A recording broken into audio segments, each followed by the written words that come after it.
All right, folks, I got 6 o'clock. Let's get ready to get started.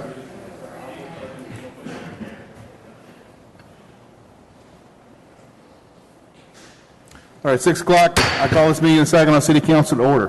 Please rise for the pledges.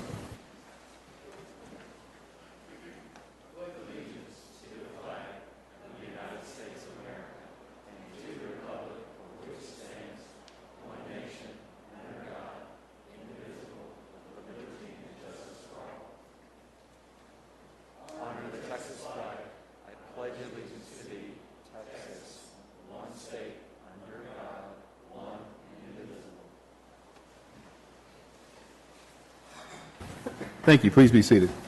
Item number 2 is the invocation. For that, our friend, Reverend John Farr, Saginaw United Methodist Church. Welcome, sir. Thank you. Let us pray. O God of justice and mercy, we thank you for the opportunity to serve the people of our city of Saginaw. Help us to act with character and conviction. Help us to listen with understanding and goodwill. Help us to speak with charity and restraint. Give us a spirit of service in all that we do, and remind us that we are stewards of your authority.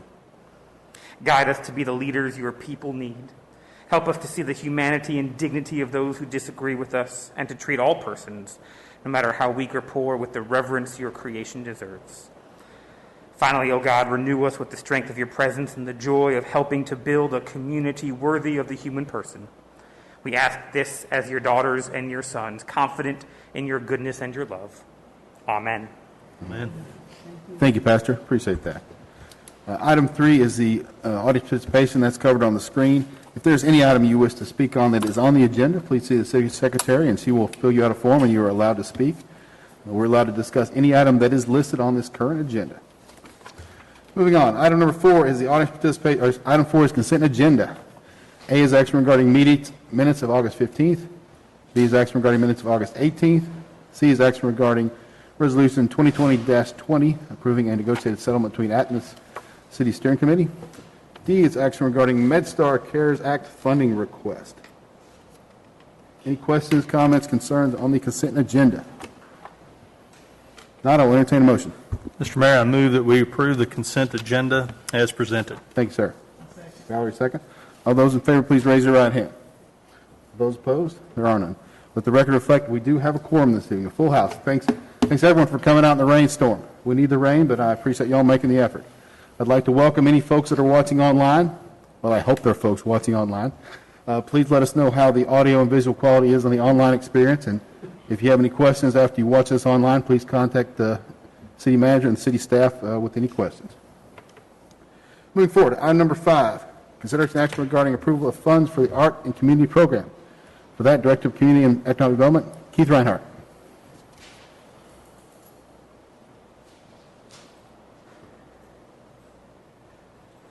Good evening, Mayor and Council. Excited for the rain, I think. Actually, I am excited for it. Just hope we don't get entirely too much. Excited to be here for y'all, or to talk to y'all tonight. Been working with the Beautification Committee, now the Keep Saginaw Beautiful Committee for the last 2 years. Been working with them for about 3 or 4 years, probably 4 years. And they've been making a lot of accomplishments during that time. One of the many accomplishments that they've made is a few years ago when they approved the art policy, the public art policy, and started doing different art projects in the park. Which is one of the things that I'm bringing to you tonight about a mural. But before I get to the mural part, I kind of wanted to show you a few things in a speedy time period of just some things that they have accomplished during this time. First, the committee they're volunteer committees. I'm not sure they're even appointed. They're just volunteer committee members. They're all residents. In fact, I have one resident committee member right here, Miss Kelly Stewart. Some of the things that they do at least it's how it relates to the art in the community is any of the things, the projects that they do is they receive a $1 voluntary donation from residents. It's not a tax. It's just $1. When you pay your water bill, you have the option as a resident to pay $1 and that dollar can go to this committee. You can choose not to, which there are some people that do that. You can choose to give more than $1, but you have the option to give $1, to voluntarily give $1. And that's how their projects are funded. This was the first thing that they did several years ago. Is we have, through the Community Services Department, the Recreation Center, they had a program, the Images of Saginaw Photo Contest. Pretty neat program. We had, the very first year we had, I think this would have been our 7th or 8th year. I've lost track of time. I'm not sure what month it is right now, so let me know when y'all figure it out, because I don't. But I think it's probably seven years ago they started the Images of Saginaw Photo Contest. Started with a small amount, 20-something people that participated, and over time that grew and it got very popular. We had quite a few people and quite a few categories. We even added categories to that.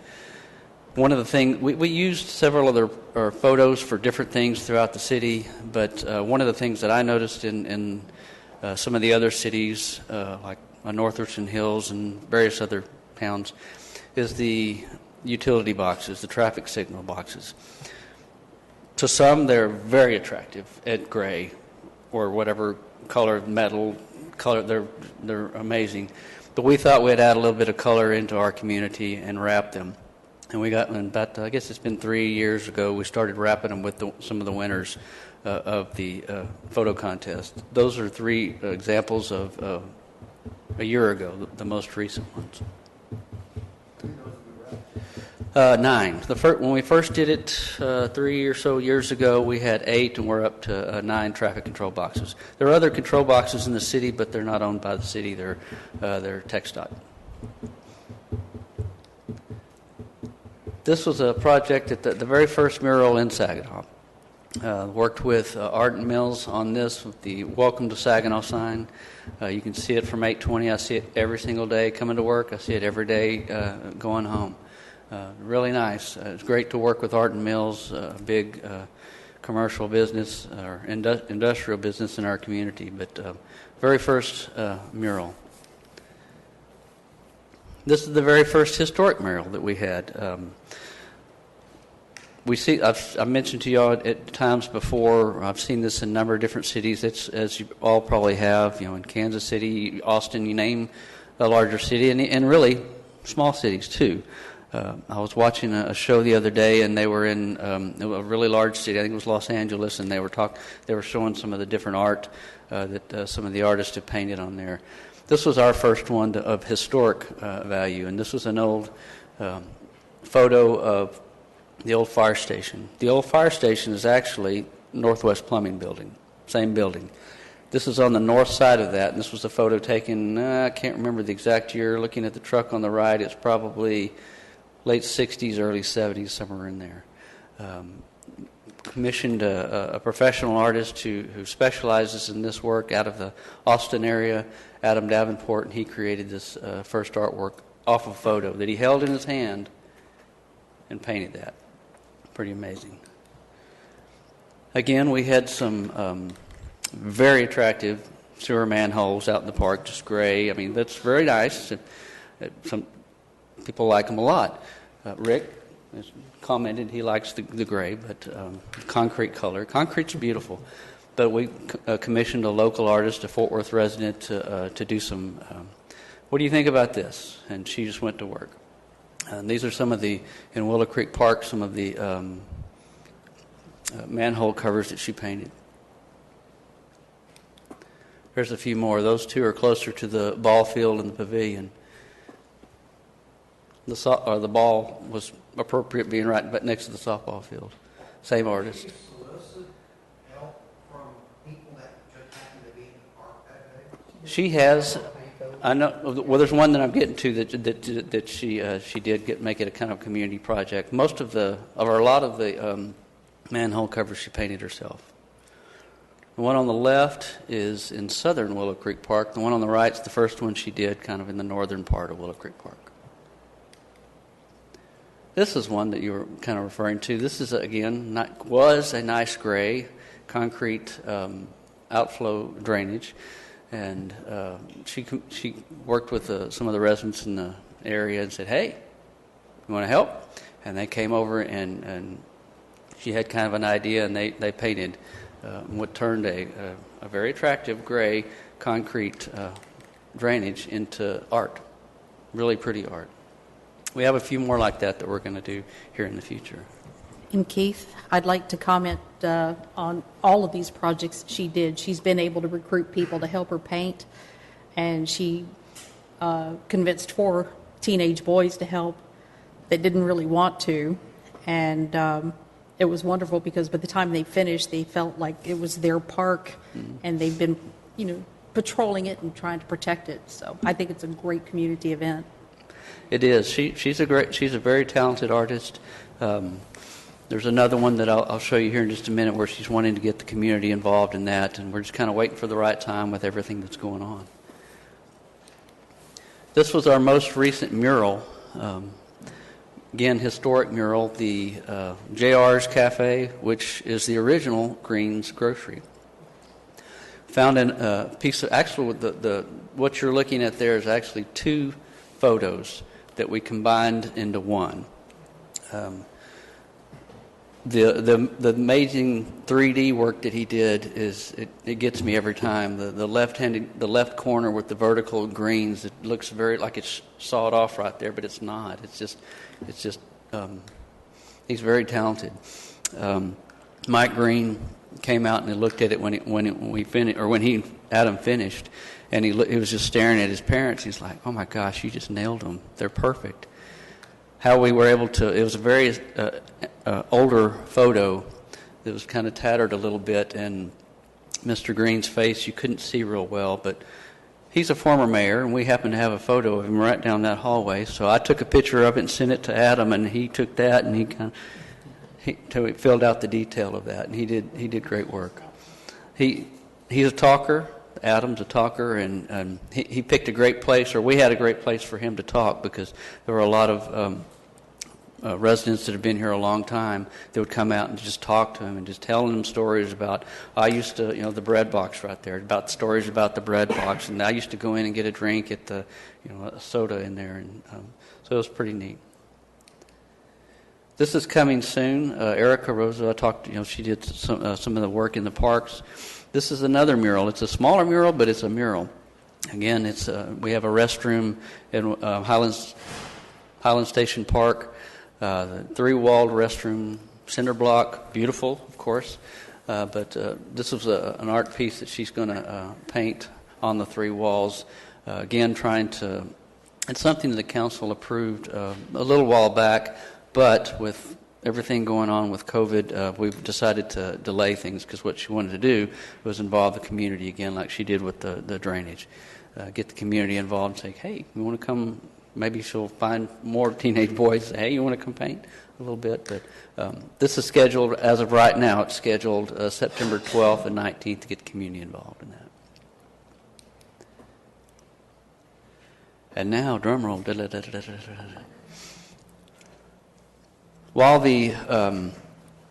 While Adam was painting at JR's Cafe, the Green's Grocery, I had the deputy chief, division chief, Scott Craver, came into my office, and he had this photo. It was probably about that big, like that. And he said, "Just be careful. It's very brittle." And I pulled it out of the envelope, and it was just about, looks like it was about to fall apart. Very old photo, but amazing photo of the fire station, the original fire station. And we thought, that's a mural right there. And we happened to have the south side of Northwest Plumbing side was available for him to do that. Again, Northwest Plumbing is the original fire station.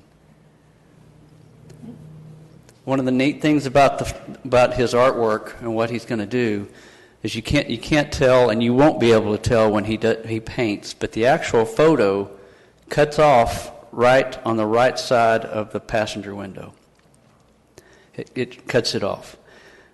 What Adam did on his own is he went out and he did some research on that truck, on that type of truck, and he found a truck exactly like it, the same year, with the same type of detail, and then he kind of photoshopped that in there.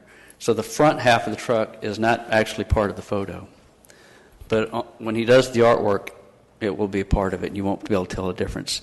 The difference in what you see right there and what you're going to see when the finished product is just like we did with the first mural of the fire station, because the fire truck is going to be red. We're going to bring out those colors. Fire truck will be red. My glasses won't help me either, but on the door, you'll see where it says unit. I think it's 1, I see a 1-4, maybe 1 after that. That'll be in black. There's the S, which will be in gold. It's outlined in black. Right in the middle of the S, it says volunteer. That'll be in black.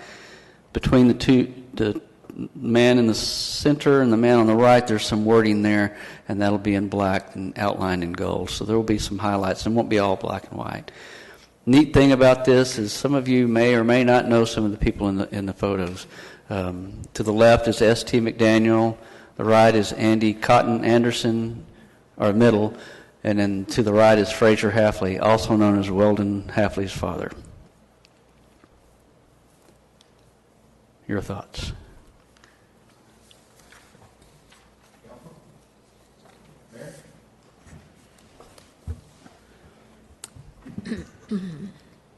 I'm sure I speak for everyone on the council that we are all just blown away by these wonderful artworks that have come to pass in our city. And I want to give a plug to myself and Cindy. We both worked on the manhole covers. Good. Not an artist at all. It was paint by numbers. That's me. So, but I mentioned in another meeting that this would be so great to publicize in the Texas Town and City publication. And then I got to thinking, if we had a few more murals, we might even start publicizing ourselves as Mural City USA or something like that. Because, for example, Grapevine is known as Christmas City USA or something like that. So that might be kind of a neat thing to work toward also, to keep that in mind and get more murals. And, of course, we like all types of art, not just murals. But those are great. I'm totally in favor of it. As a staff and a community members in the committee, we have a lot of ideas. We're not stopping at this one. It's just the mice wheel keeps rolling. The other thing is that we have been able to accomplish all of this with donations. And if anybody is watching, this was brought up in another meeting that you, individual residents, can call the city and ask to have their donation increased. And that's for a lot of different departments. Animal services, senior center, fire, police, parks. So just if any of our residents out there are able to do so and want to do so, they can contribute more than just $1 that shows up on their bill.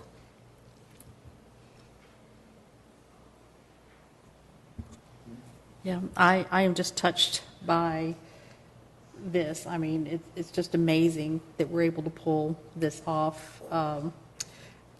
And, I've spoken with Adam myself, and I'm sorry that he is a Taylor Duck, and he was our biggest rival in high school. But, I do have to admit that he's doing phenomenal work, and I love the fact that we're capturing the history of this city and remembering our roots, where we came from, and we don't need to lose sight of that. Thank you. You bet. And thank the committee as well.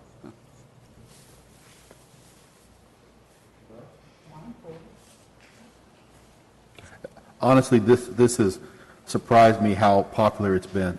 A lot of people have mentioned it to me. I know I've seen it online. I guess I didn't appreciate what it would look like and the impact it would have on the community. So it's been awesome. So thank you, Keith, and thanks to the committee. It's just great work. Let's go. Let's keep going. All right.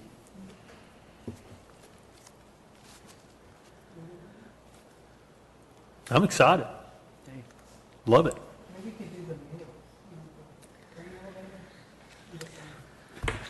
That might take more than a $1 donation, but that's why it's in the plans. You know, give one artist each little.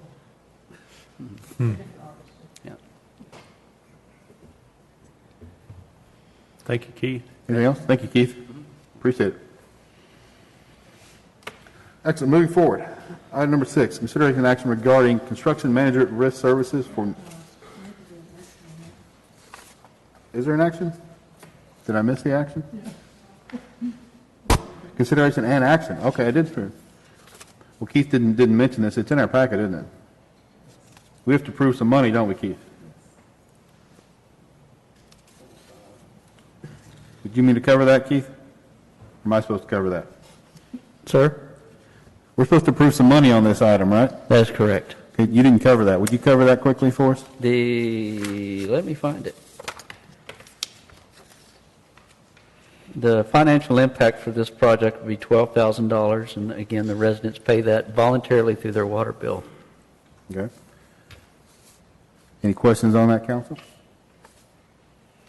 If not, I'll entertain a motion. Mr. Mayor, I move that we approve the $12,000 to be appropriated to this new mural, and I'll second it. really excited about it. I'd like that to be in the motion. There you go. So Patrick. All right, all those in favor, raise your right hand. All those opposed, excellent. Thank you, Keith. Thank you, Keep Saginaw Beautiful Committee. All right, now moving to number 6, consideration and action regarding agreement for construction manager at risk services for the new central fire station with Steele and Freeman. For that, Assistant City Manager Dolph Johnson. Thank you, Mayor. As we move forward with our Central Fire Station project, we have the architects on board, and they are currently working on the schematic design for the facility. And now's the time we need to bring a construction manager on board to keep the project going. So the city issued a request for qualifications for construction manager at risk services, and we received statements of qualifications from 7 different firms interested in doing the project for us. Our review committee evaluated those submittals and shortlisted to 3 firms, and a request for proposals was sent to those 3 firms who submitted price proposals for our review. The committee evaluated those proposals, and we interviewed each firm, after which the committee ranked the firms according to the criteria that were outlined in the RFP. And I'm happy to announce that Steele and Freeman was ranked number 1. For those of you who don't know, Steele and Freeman is a local firm. Their corporate office is over on the southeast side of the city on Lawson Road. They have a lot of fire station experience. They have experience working with our architects, and we believe they'll be an excellent addition to our project team. So we have negotiated what we believe to be a fair fee schedule for the project, and the city attorney has reviewed and approved the contract documents. Mr. Mike Freeman is here, representing the company tonight. If y'all don't know Mike, he's here, and he may want to say a few words, but staff recommends approval of the contracts with Steele and Freeman. All right. I would love to hear from Mike Freeman. I don't know the man, but I've heard good things about him, so I'd love to hear about him, and I'm thrilled we're working with a local Saginaw firm. So, Mike, welcome. I appreciate it. It's good to be home. We're a Fort Worth firm. We started 41 years ago, and it's been about 40 years since we worked for the city of Saginaw. We're currently working for every municipality around here, Grapevine and Bedford and Hearst and Richland Hills and Haltom City and Granbury and Midlothian and Ennis and Tarrant County. So it's nice to finally have a project here. And I can tell you we have a lot of people that live here and work for us. So we have not just a business side, but the personal, emotional side to make this project a success. So we look forward to it. For Mike, I don't let him off the hook this quick. Any questions? No, we're looking forward to working with you, Mike. I'm thrilled to have you on board. I'm looking forward to awesome, just a showcase fire station. So Thank it's you. something we've been working for a long time. So let's make it happen. Appreciate it. Thanks, man. Thanks, Mike. All right, so we have, let me get back to my sheet. So what are we approving tonight, Dolph? The contracts for construction manager at risk services. Okay. Any questions on that contract, council?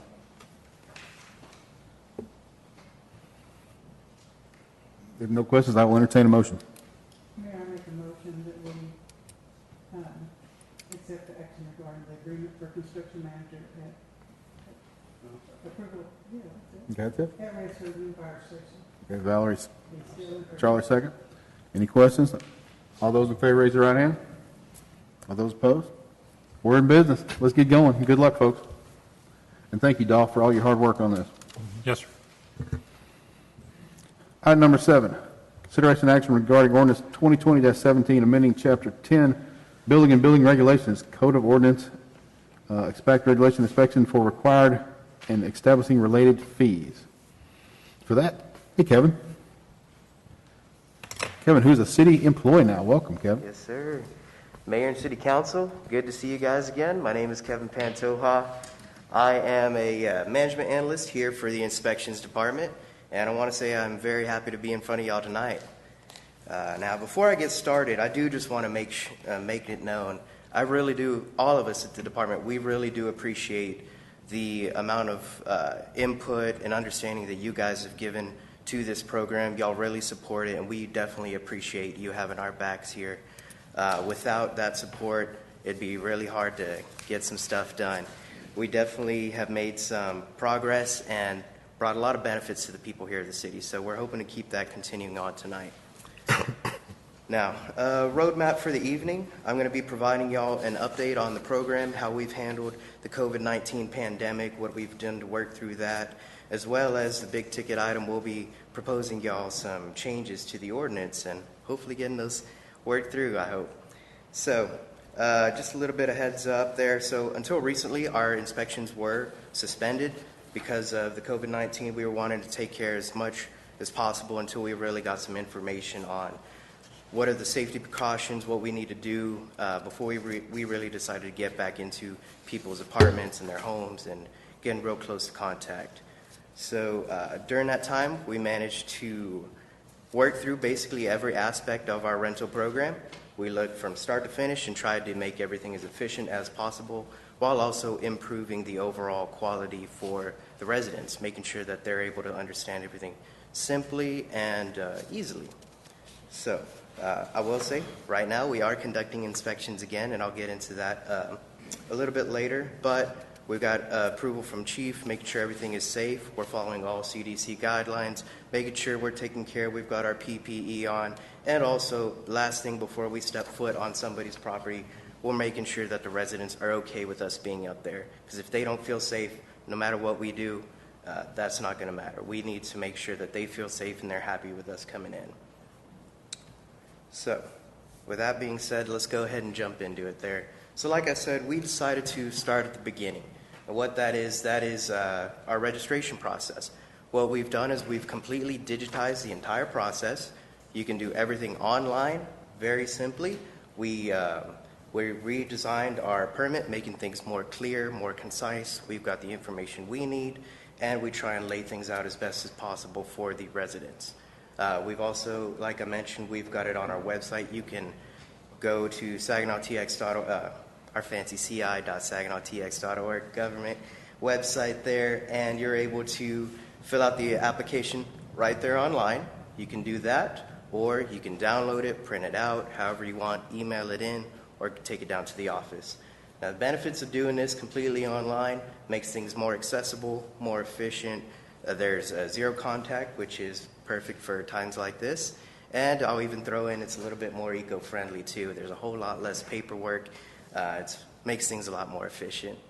So, like I mentioned, right after we offer them the permit, we have dedicated a special section on our website directed wholly and totally to the rental program.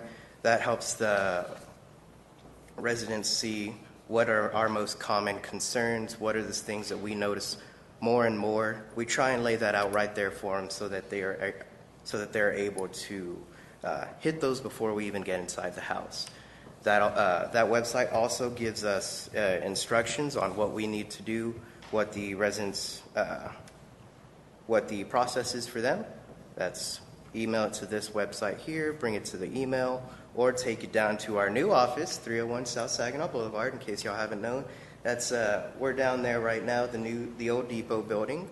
We also installed a service window, which is perfect for COVID times. We can do things if they want to print things off and bring it to the office. We're able to take it there through the window, so nobody has to have any extra contact. We're really trying to take as much care as possible for both sides, both the residents and our inspectors and staff. So what do you do after you apply and register? Well, you need to get your inspections done. And this is by far the most popular thing that we've put out. This is a new scheduling tool. Basically, a link is on our website and at the bottom of every email we send. This will direct you to our calendar here. You, the resident, will pick your time and date that you want to schedule your inspection. So what that does, when somebody picks a certain time or date, that will shoot automatically over to our inspector, puts it right on his calendar, so he knows, okay, I need to get here at this time and date. I know that the resident will be there because they're the ones who told me to be there.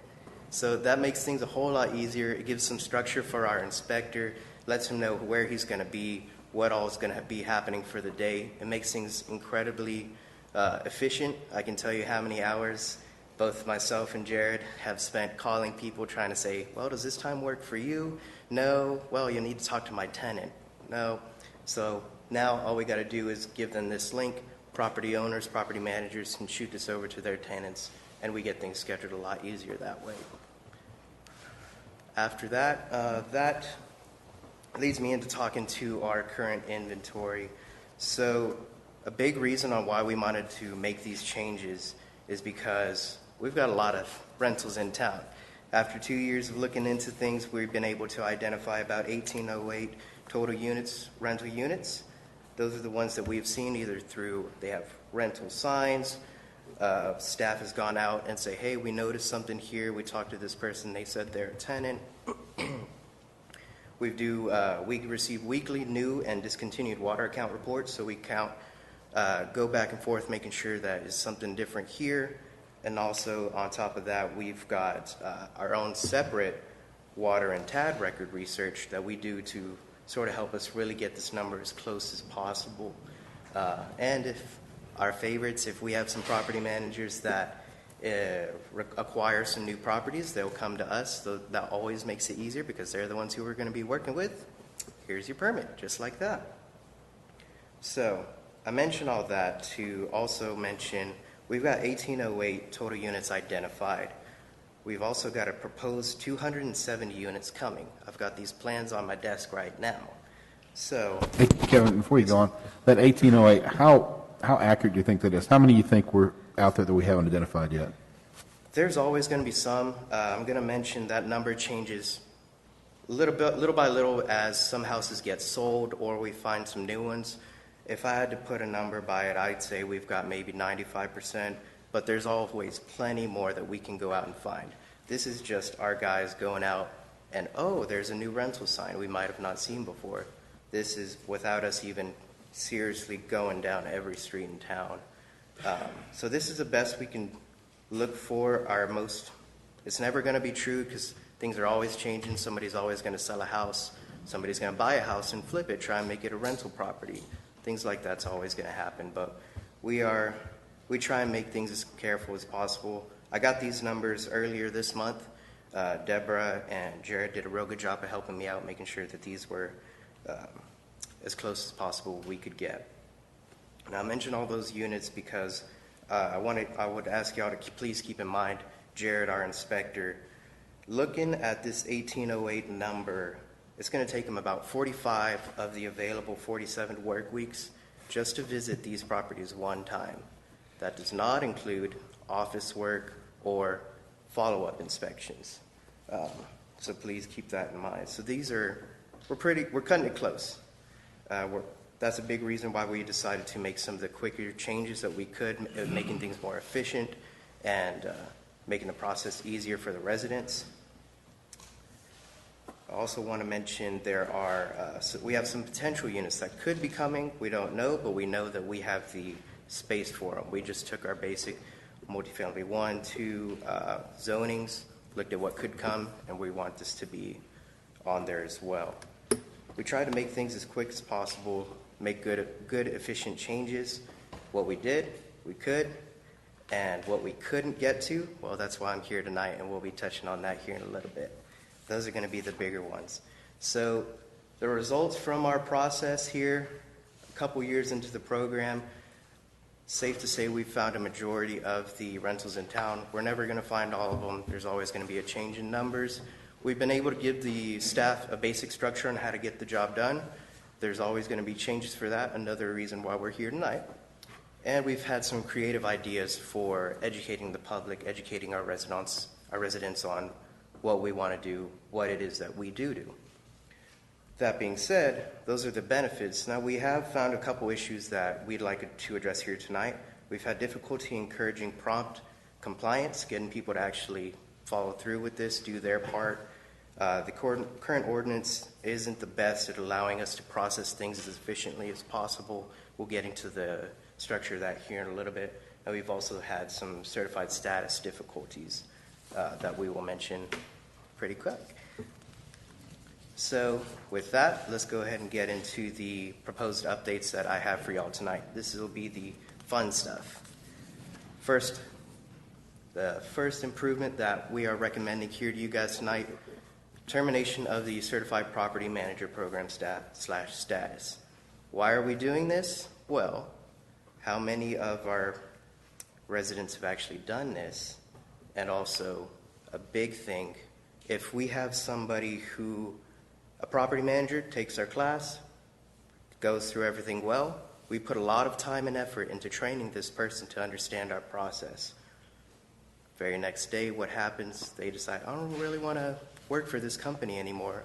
I might be moving. All that special effort, time that we put into that, gone in an instant.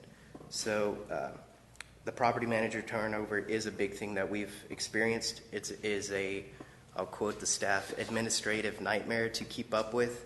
We have to keep up with who is certified, who is not certified. If a company is certified, do they still have the person that we trained? If they don't, then there's no point to it. This will immensely simplify our workload and reduce the complexity for the staff. Like I mentioned, it's an administrative nightmare. It's tough to keep up with this. And while we could be spending more time inspecting, doing the office work, putting things where it's supposed to go. Also, just trying to get some of these numbers together. I'll tell you right now, it wasn't very easy trying to figure out what is this bringing in, what is that bringing in. Oh, some of these are certified and not certified. That's real tough to collect the numbers and try and figure out what's going on here.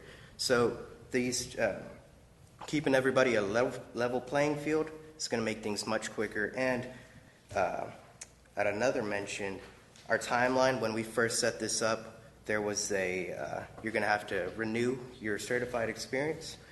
Well, first-year applicants, their time is about to come up, so this is a natural point where you can make this change and ideally feel as less pain as possible. Now, feel free to have any questions. I'm going to leave some time for that here in a little bit, but that is our first point that I want to let you know about. The next thing is going to be regarding our inspections.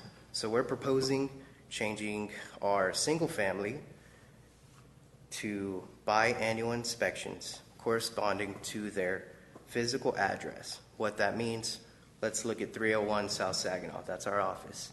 So today, we are in the year 2020. Let's say if we already had a rental registration permit, we've already gone through our first initial inspection. What we do is we will not inspect 301 South Saginaw until 2021. After that, 2023. We're keeping it odd with odds, even with even years. What this does is this will allow our inspector some more room to breathe. He'll be able to make sure that he's visiting the appropriate rental dwellings all at the right times. We're able to give them the best amount of work that we can.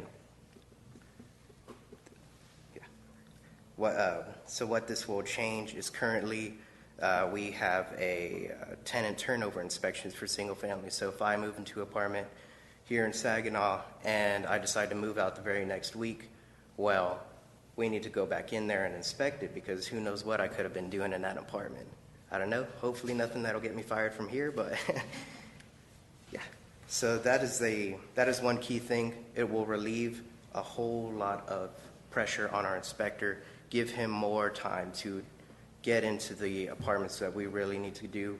And what this does is this affects just the single family. We're going to keep our multifamily on an every year basis. So we're still hitting those big ones, and they make up the majority of our rentals here in town. What we also did, we added some deadlines for requesting inspections. Now, whenever you go and register, from that day, if you are a single family, you've got 180 days to request an inspection. We made it super easy, so ideally, it's not going to take that long. They're going to see, okay, I just registered, let me go ahead and schedule my inspection, get that onto the process.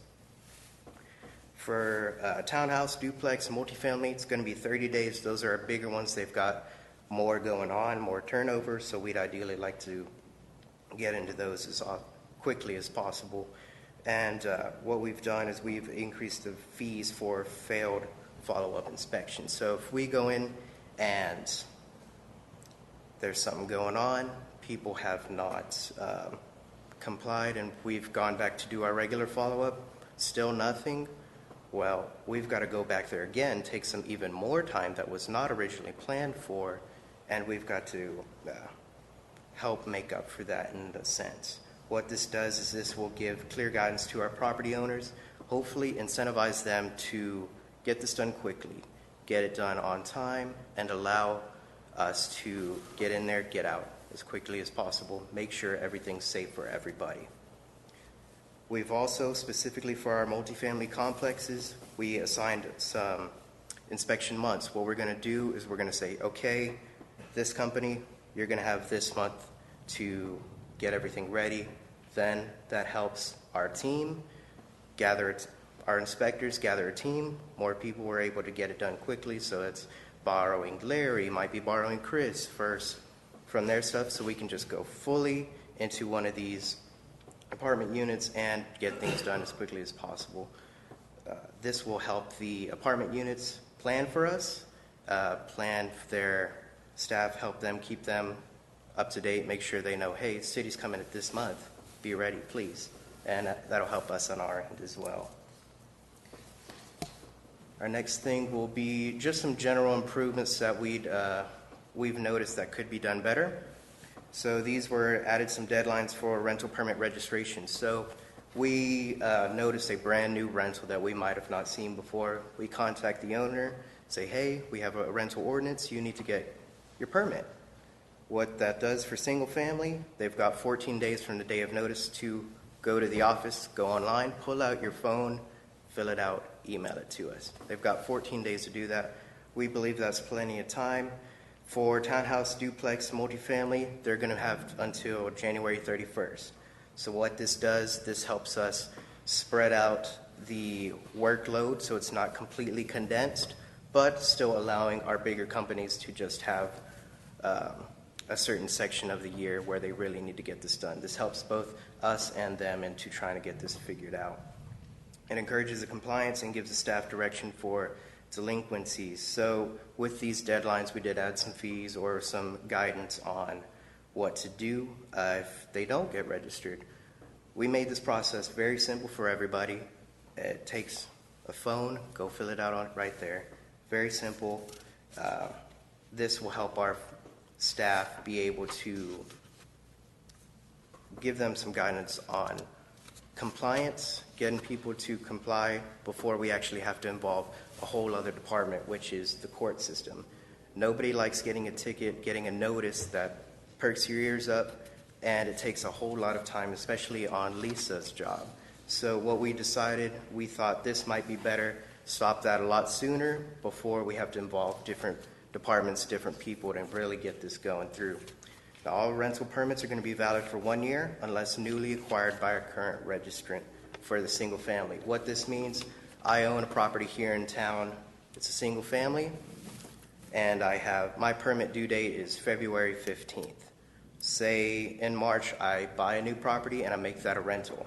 What this means is my new March purchase rental will expire on the same day my original home was. So on February 15th, both of my properties will be due for their renewal. This simplifies the process for property owners and managers, gives them a chance to really keep track of just one date as compared to March, February, different days where I'd buy different places. So that hopefully makes the process easier for everybody, both on staff and residential side. We've also shifted responsibility for inspections to scheduling to property owners and managers. We made it super simple for people. This will save time on our staff for having to reach out, call them, say, hey, I need you to get your inspection done. What we're doing here is we're saying, property owners, property managers, you need to go get this done. It's your business, it's your livelihood. You need to do your part so we can do our part. Now, getting to the end, here is an updated fee table that we provided for you guys. Please keep in mind, rental registration renewal, we are not changing the price. $75 is what it was in the beginning. $75 is what it is now. Rental registration renewal delinquency, if they didn't get to us within 14 days or by January 31st for the bigger properties, we're going to be putting on a $50 per unit fee. This will be, nobody wants to pay an extra fee. Please get it done on time. This will be our type of way of doing that before we actually have to get involved with the court system and other departments. Same thing with rental reinspection. We're out there twice already. It should be done pretty simple. Our inspectors do a very good job of giving you instructions on what to do in a timely manner. If it's still not done by that point, there's going to be that $50 per unit fee. Same thing with rental reinstatement inspections. So we didn't change much where a permit is suspended. It's still got the same criteria. If you don't get your stuff turned in on time, if there's at least 4 or more violations that have just not been fixed up, you could go into suspension. What we do is your permit will be suspended until you, one, get everything back into compliance, make things safe for people. Nobody wants to be in a dangerous place. And we need to go back out there and make sure it is safe for everybody. So this would be what that is for. Now, at that point, if things are still not done, you run into the rental reinstatement reinspection. So after at least 2 times that are included with your rental registration, things are not done. A 3rd time where things are still not done, we're giving you a 4th chance to try and get this done with an additional fee. We're taking a lot of time to try and work with people.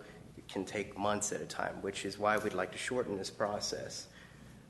So we're adding that additional fee. If things are still not done at that point, your permit will be continuing as suspended until we can actually get things safe for everybody. So with that, I'm going to throw some numbers back up here so y'all can see those, but I'll be open for any questions that you may have for me, and I'll try and do my best to answer them. Council, questions? Mary? Thanks, Kevin. You did a great job. Thank you. And I think the rental inspection program is great and certainly does a lot to help keep the city in good shape. I came up with quite a few questions prior to this meeting, having read the ordinance, and Kevin did answer some of them with his presentation. But I also came up with 2 new ones during your presentation. But I do understand it a lot better, and, that was quite helpful, your presentation. But if I can just go through some of these. Absolutely. You brought up the subject of the pandemic, and I just wonder how safe it is for us to be doing these inspections at this time. Are we doing them at this time? Are we about to start doing them? So we are doing them right now. Ideally, it's for the vacancies, any new vacancies that come up. We ask our property managers to please professionally sanitize everything before we even step foot. We do offer the occupied inspections. However, this will be only under the circumstances that all CDC guidelines are followed. Our inspector will be in his personal protection equipment. He's got the gloves, he's got the mask, he's got little booties, so nothing makes it in there, ideally. And on top of that, we will not step foot on there until a tenant or the property owner says, I feel comfortable with you being in there. Okay, that's helpful. Now, a question I have is, I know we had a presentation 6 months ago, a year ago, that before Kevin and Jared and Deborah were able to do this streamlining and improve the process, we had a big problem. And we as a city, as a staff, were not able to meet the requirements of the ordinance that we imposed upon ourselves. Correct? And so this is probably going to help a lot.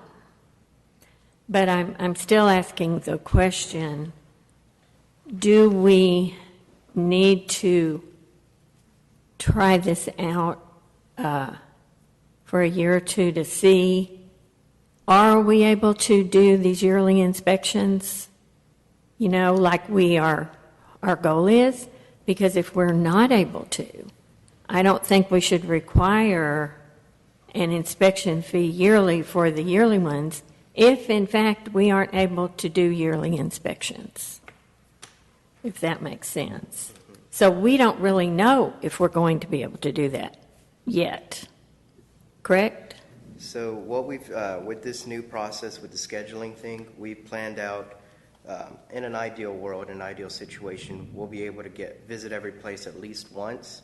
If pending the changes are made, we will cut down quite a few single family by spreading them out over into the odd and even year things. So that will ideally give us, our inspectors, some more time to be able to visit all these places. So right now we could at least, in a good year, make it into everywhere at least once right now. Okay, so will you be collecting data to be able to show that this has been done, that we have been successful? Yes, ma'am.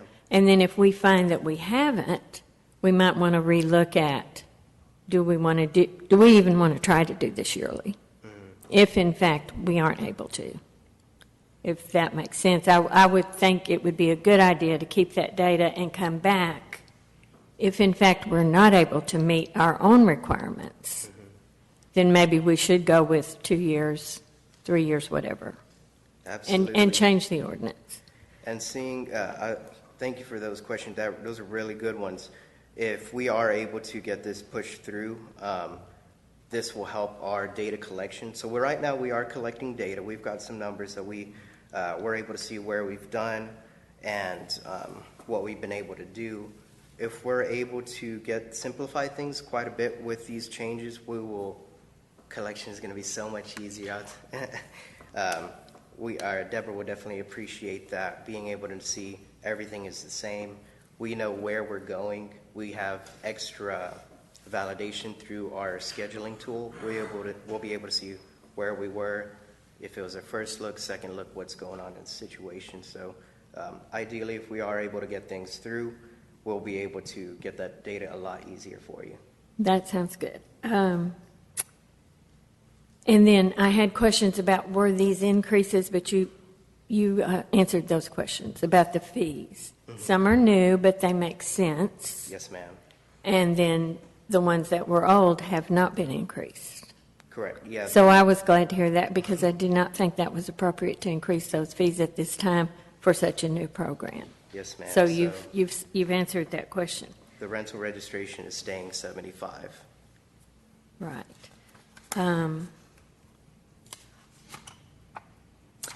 I noticed somewhere in here, in the ordinance, there was something about only having 20 days to fix something, and maybe most things can be fixed in 20 days, perhaps, but maybe not. Do you have any kind of... Yes, ma'am. So what we do is after we visit a property and we give instructions to make these corrections, the property manager or the property owner, depending on who runs the rental, will have 20 days to get things done. 99% of the time, that is plenty of time to get things done. However, we understand maybe 1 week might be super busy, you're having trouble getting a contractor going. We ask the property owners that if they need an extension, give us a couple days notice, reach out to us, and we're happy to work with anybody to grant extensions, work with them, see the situation on a case-by-case basis, and see what we can do to help people out. So you can be flexible there? Yes, ma'am. Okay. We're trying to be as flexible as we can.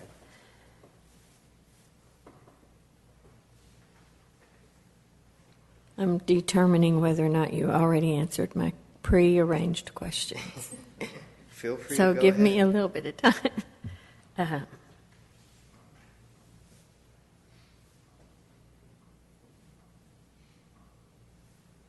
Oh, this is one, that's all of my questions, but here is one that occurred to me during your presentation. And maybe Larry or Gabe or Rick might have the answer if you don't. The rental inspection program, how will that impact, if at all, the ability for code enforcement to act upon the other types of things that code enforcement does, like high grass, junk cars, etc.? Yeah. So we work very closely with Lisa.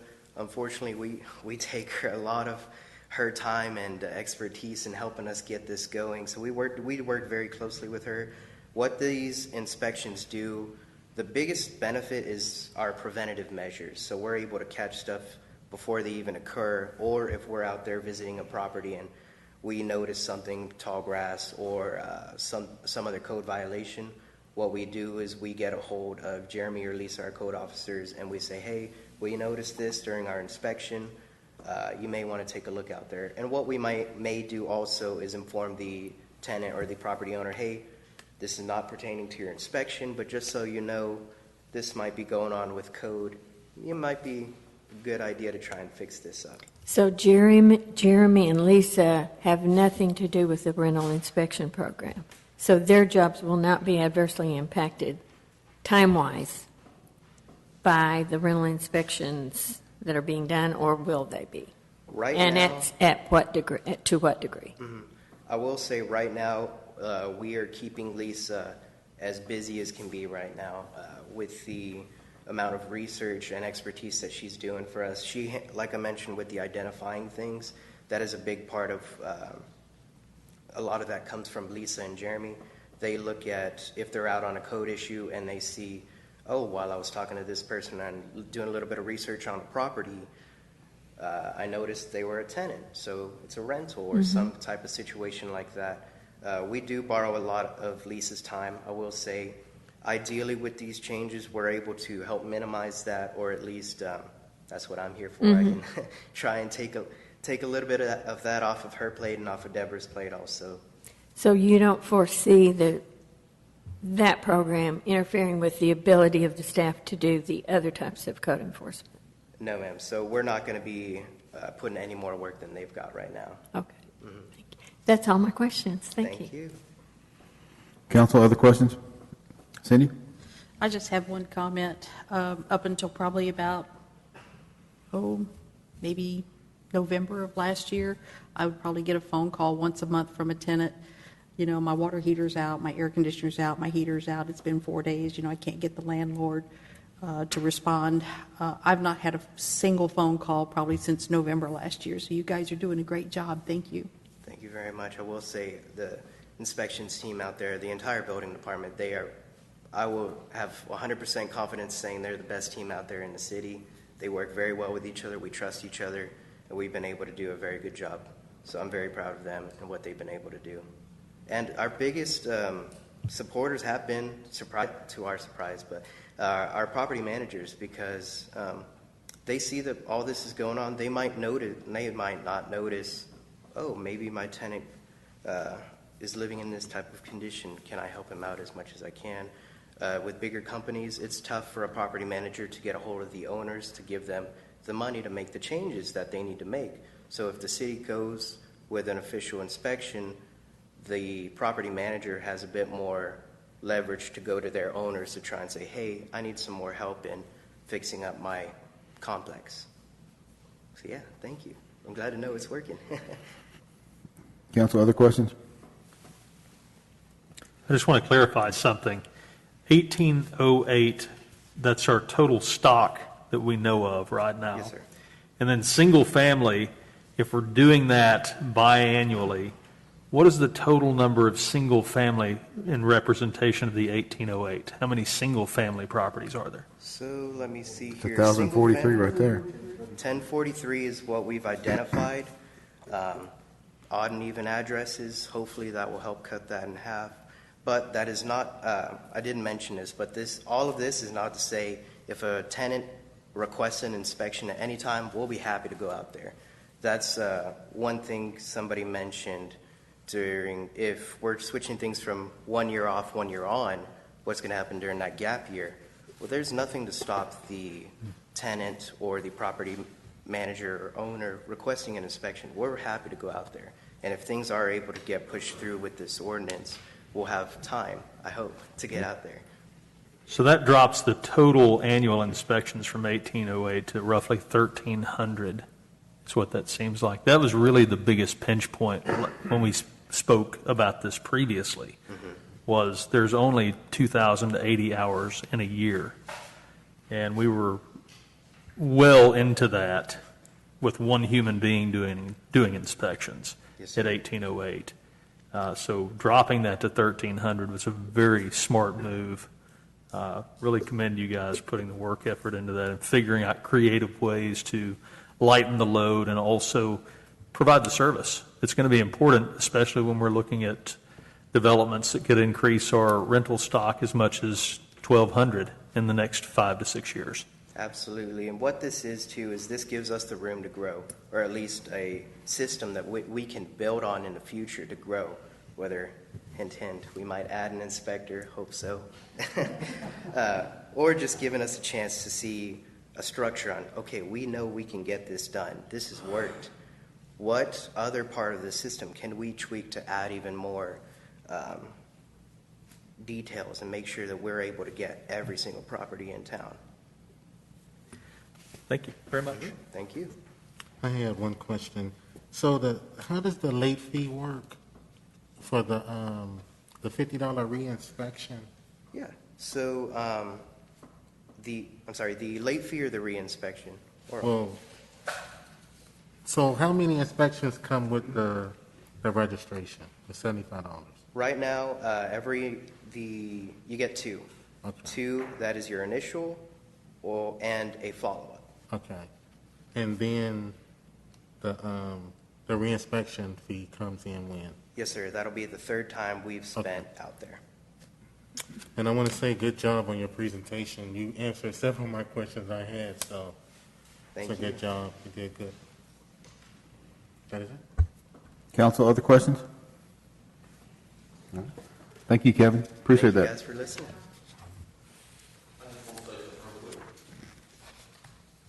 Thanks to everybody.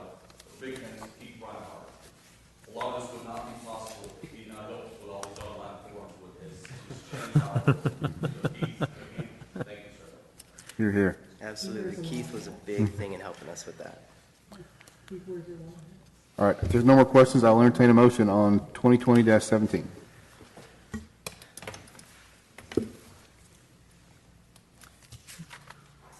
Mr. Mayor, I make a motion that we approve ordinance number 2020-17. Okay. Do I need to go on? Need a second? All right. All those in favor, raise your right hand. All those opposed? Excellent. Thank you, guys. Appreciate the effort. All right, moving on. Item number 8 is consideration action regarding ordinance 2020-18, amending ordinance talking about chickens. For that, City Secretary Janice England. Okay, ordinance 2020-18 will amend our master fee schedule. About 10 years or so ago, we went to a master fee schedule, so all of our fees are on one schedule, and we try to do as many updates as we can once or twice a year. So what this will do for this, and you've got it in your packet, the changes are highlighted in yellow. Some of them are just changes in wording. Some of them are changes in some fees. It updates the backyard chicken permit fee schedule to reflect that you can have 6 chickens now instead of 3. That was approved in May. It updates the mobile food unit permit to reflect that the annual permit fee of $250 is due at the end of the initial 30-day period. That was approved in August. It updates various public work fees, and it also includes the changes in the wordings of the fees, the ordinance that you just approved on the rental registration. The staff would recommend approval. Council questions? Yes, Mary. I just happened to notice in section 1, and I don't know if this has to be in there, but it talked about all the different things that are being changed, but it did leave out the chicken part. Does that need to be in section 1? Does it talk about the chickens? Oh yeah, it does, doesn't it? Sorry, I missed that. And then I do have a question. How much time has passed since we have raised these fees that we're raising? Or do they vary, and are there specific reasons? Are you talking the ones that are increasing? Yes. It has been, I believe, several years since we've made any changes in some of these fees. So it's just to get us back up to speed to where we should be, to where the fee will take care of the cost, the administrative cost. And I noticed there is a chart in there comparing to other cities, so it seemed to be falling in line. I just didn't know how long Yes. it had been since we had raised. Yeah, we always try to compare with surrounding cities to make sure that we're comparable before we make any changes. Okay, thanks. Council, other questions? We usually take a look at this fee schedule once a year, just as a rule, right? So this is standard, just to take a... Yeah, usually about this time of year, budget time, we'll look at it and make some adjustments if necessary. And sometimes during the year, like the chicken and the other ordinance, y'all make some changes that doesn't affect the fees, then we'll hold those and do those all at once rather than having 4 or 5 amendments during the year. That's great.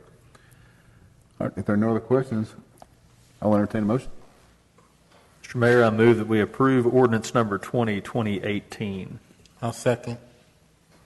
Excellent. All those in favor, raise your right hand. Those opposed?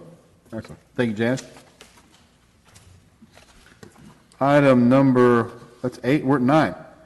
Discussion of National Night Out event. For that, Mayor Pro Tem. Okay, well, every year around the first week of October, they have National Night Out. Thanks to the pandemic, I'm sure that's not going to happen this year. Brady, our IT guy, and I were talking. He kept asking me, he's one of the few that's asked me, are we going to have National Night Out? And I told him probably not. So I was just thinking, because nothing is normal nowadays, why can't we do something a little different? Instead of having National Night Out that week, because we have the farmers market that Saturday, we could have like a Saginaw Community Day in the park. We could have a small parade. It'd kind of cover everything. We'd have a small parade with little kids' bicycles and stuff coming from the rec center, going to the farmers market. They could decorate their bikes or whatever, wagons or whatever they had. Then the farmers market would be there, the food trucks. Maybe we could have animal services have some dogs that need forever homes at the dog park. Maybe we could get a couple bands from the schools or choirs, one at the gazebo and one at the pavilion. That's kind of social distancing, and just kind of spend a day there in the park. People would have to wear masks. They do it for the farmers market. They don't seem to it doesn't seem to bother them. And I think that they're ready to get out right now and do something. And with it being outside, I think it would be a little more safer than if we were indoors. And so I just thought I'd see what everybody thought about it. I know the counts are going down considerably with the pandemic and everything, and this is going to put a little bit of work on Vicki and Kelly and Keith, but I just thought it might be something interesting for our citizens, and the first responders could show up and give an elbow pump. When would this be? When is National? Well, I was thinking the first Saturday in October, because that would get the farmers market, the food trucks, animal control. We could just kind of make a little So that'd be community day out of it. October the 3rd. Yeah, Okay. October the 3rd. So we have a farmers market scheduled for that day anyhow. Okay. Okay. Council, what does everybody else think? Mary? I think it's a great idea, and I would be in favor of it. And my only concern would be, will we be attracting such a large crowd that it would not be safe? That's my only concern, but, you know, if we can put some safety measures in place, and I'm just worried about the crowd with all those different. Well, my thought was at National Night Out, we're not going to have it because who's going to go to somebody's house with a mask on at night? You know, it's not going to be good. So if it's right out in the daylight, and I think families would understand to kind of stay together, you know, I think that we're responsible people. I think it would. Yeah, and I think, I'm not saying I'm against it at all, but I just wonder if there's a way we could predict what number would maybe be attracted to that and whether or not that would be a safe number. And, you know, I don't know how to do that, but maybe somebody on the staff would know. Well, we don't keep the numbers down at the farmer market or the food trucks, you know.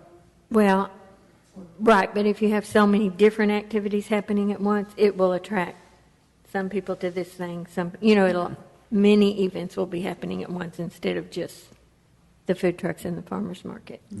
I'm not trying to throw water on it. I think it's a great idea. I'm just worried about the number of people that might be attracted to. Well, that's the why I event. said kind of scatter it out, you Through the know, whole food, farmers market, the food, I mean. So have it in different locations in the park. pavilion, yes. Okay, Yeah. that would probably work.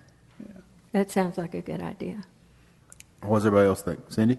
Yeah, I've had several people approach me and ask the same question, and they're perfectly agreeable to having Saturday rather than Tuesday evenings, which means the council could go, and doing something out in the park. That was their recommendations as well. Maybe get some of the churches involved to have a booth or something. Okay. Just some sort of activity. Charlie, what do you think? I give it a thumbs up. Okay. Yeah, that's, Okay. Going on with Mr. Farr? I think so long as social distancing is practiced, it's a great idea. I think it gives people an opportunity to get out. They just need to be safe. Mr. Beasley? Only if we can have a contest for the coolest bike. Hey, that's not a problem with me. My question is, do we think, if we had it like the bike parade, do we think kids would show up, parents would let their kids be involved in this? Well, I think they would because they wanted to do the 4th of July parade. You know, they thought about doing, I don't know how far it went, but they wanted to do like a little parade through the park. But I think if we just went from the rec center to the farmer's market, it's not that far. The kids would enjoy it. We could spread them out. I mean, I'd be willing to stand there and stage them out or whatever to help. Me too. And I'll promote it. I mean, we can get a lot of people to promote it. All right, so Gabe, so we've got direction from the council. What do you think, how we can make this work logistically from a city perspective? You have 30 days. Reminds me of one of my dad's favorite songs. He was like a classic rock, 30 Days in the Hole. That's what I'm thinking. But I don't have to go to jail in 30 days, I don't think. No, we'll get with public safety and figure out a safe route and maybe some stop points. But, I've been a pretty regular, as you all have been, farmers market participant and patron, and everybody's doing a pretty good job of wearing masks and staying apart. So we'll come back to you with some ideas. Mm-hmm. Okay. And I'm willing to help whatever you need. Sure. Okay. Okay. All right, so good. I think we got direction. Thank you, Valerie. Thank you. Thank you. Oh. All right, so that's tentatively scheduled for October 3rd. All right. Okay, last item, item number 10, discussion of public improvement district and Chapter 380 initiative for a project located north of the corner of Blue Mountain Road and east of McElroy. For that, City Manager Gabe Rayam. Mr. Mayor, have a couple of people I'd like to introduce to you for presentations and or questions. The first will be Mr. Robert Rivera with FMS Bonds to go over how public improvement district bonds work. And then if you have questions about the proposed development, Dorothy Parks with Provident Realty is here as well. Hi. Good evening, Mayor and Council. It's fantastic to be here in Saginaw. I'm excited to have listened to such a robust council agenda, and it's great to be in your city. I recently came off of the Arlington City Council, where I served for 12 years, so all of the things that y'all are talking about are it's really neat. So just appreciate your service to the community.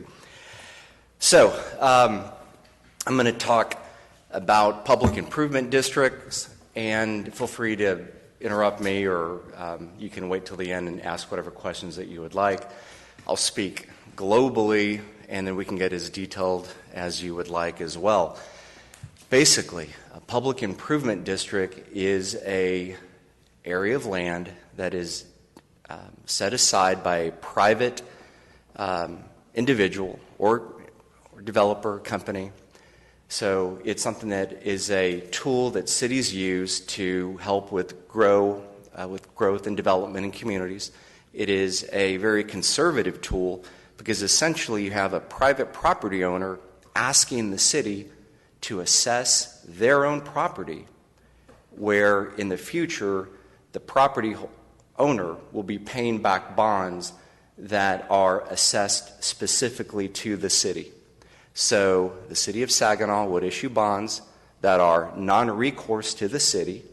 It's a special revenue of the city, so it's non-recourse. It doesn't, it generally won't impact your quote credit rating simply because of the act of issuing bonds. There is the risk involved of the making sure that everything goes as smoothly as the PID is supposed to, but those are things that the professionals that are involved that you will bring on board that they'll handle. And so really the risk to the city is really more of an administrative risk in terms of to ensure that the PID is properly administered in terms of the continuing disclosure that is ongoing. And so, you know, there are some folks that will say that a PID is completely an instrument that has no risk to the city. It is true that it is non-recourse, but the city has to make sure that the continuing disclosure is met. But there's an incredible amount of safeguards to make sure that that happens across the state. PIDs have been utilized here in the state a little bit more robustly over the last few years. Our firm, we are public improvement district underwriters, so that is all that we do. So we're public finance bankers that help cities issue bonds. We have, over the last several years, well over 90% market share here in the state. We are here to provide information, so we're not here to support any particular project. Ultimately, the project is up to you, the city, which you have complete control over. And I'll go through that process here in a second. But the great thing about Saginaw, clearly shown here tonight, is that y'all have incredible teamwork. You have a very competent staff that takes just a lot of pride in the work that they do. And so, many of your surrounding cities here in the region have done PIDs, and we'll get into that here as well. So it's an opportunity for the city of Saginaw should you choose to move forward with it. And FMS, the bank that I'm with, would be happy to help you all along the way. So you should have a program that was sent over to you that your city manager provided. If you turn to page 4, and I'll be very brief in this, Public Improvement District, again, is a very conservative tool that the city can use to issue bonds. Specifically,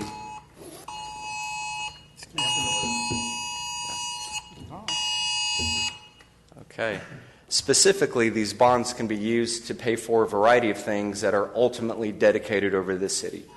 Road, right-of-way, streets, utilities, sidewalks, monumentation, greenbelt, park space, a variety of things that ultimately is dedicated over to the city. And so those are eligible costs. The project And there are multiple types of projects that the city can decide to move forward with in terms of to look at a PID. You could look at it with just vacant land, cows out on a pasture.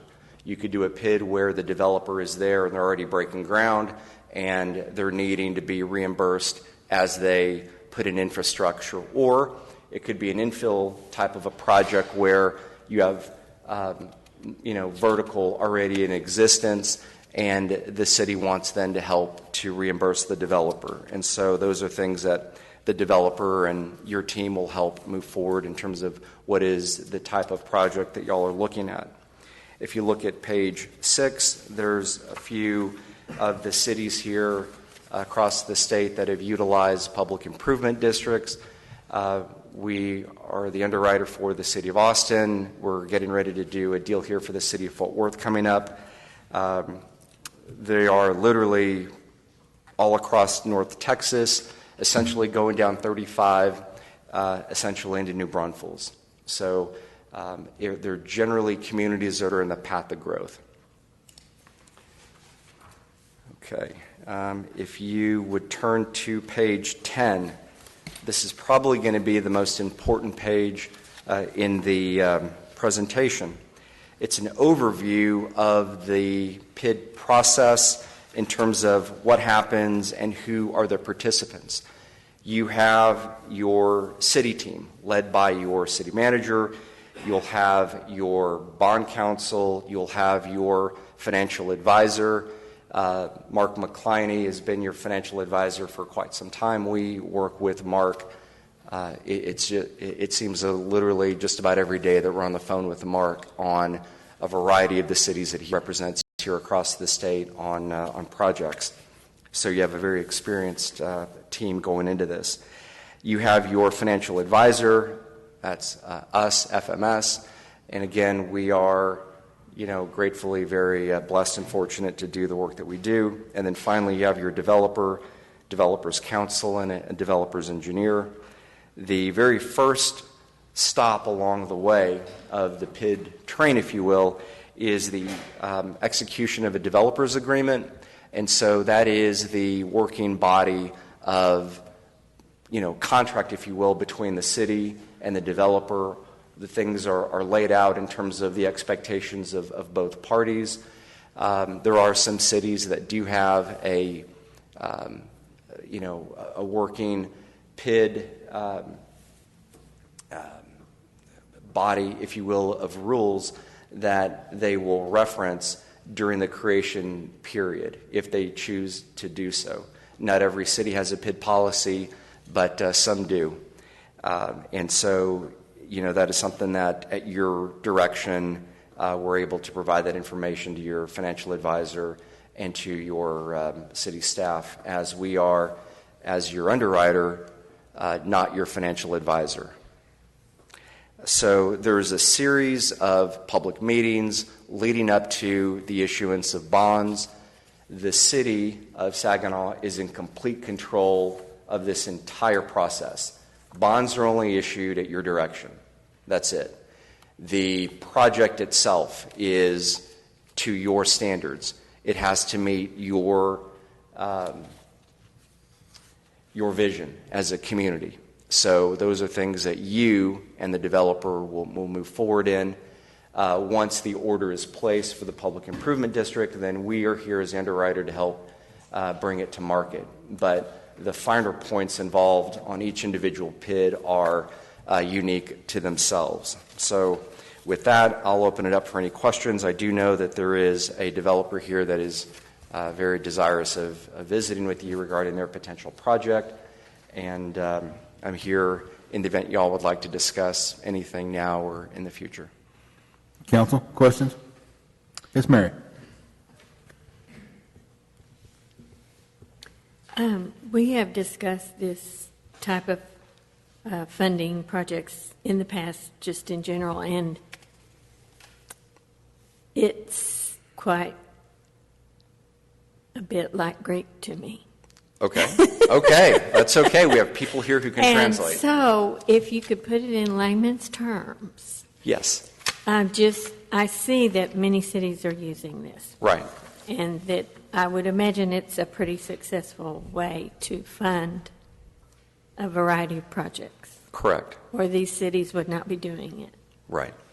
So, in a nutshell, could you just say, why is this method, A, how long has this method been around, and B, why is this method preferable to some other types of Okay. methods? So, in the local government code here in the state, and I'll try to keep it as layman terms as possible, but essentially, the state of Texas gave cities this mechanism to help with the development of roads, of infrastructure.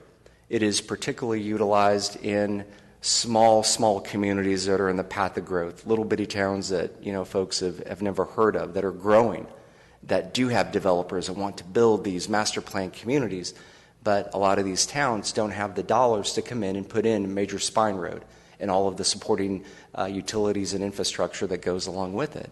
So essentially, layman's term, you have a private property piece of land. You have the landowner that says, I would like to build on this land, but I need some help from the city. I need to put in a major spine road. I need to put in the other roads that go along with it, water, sewer, maybe park space, sidewalks, etc.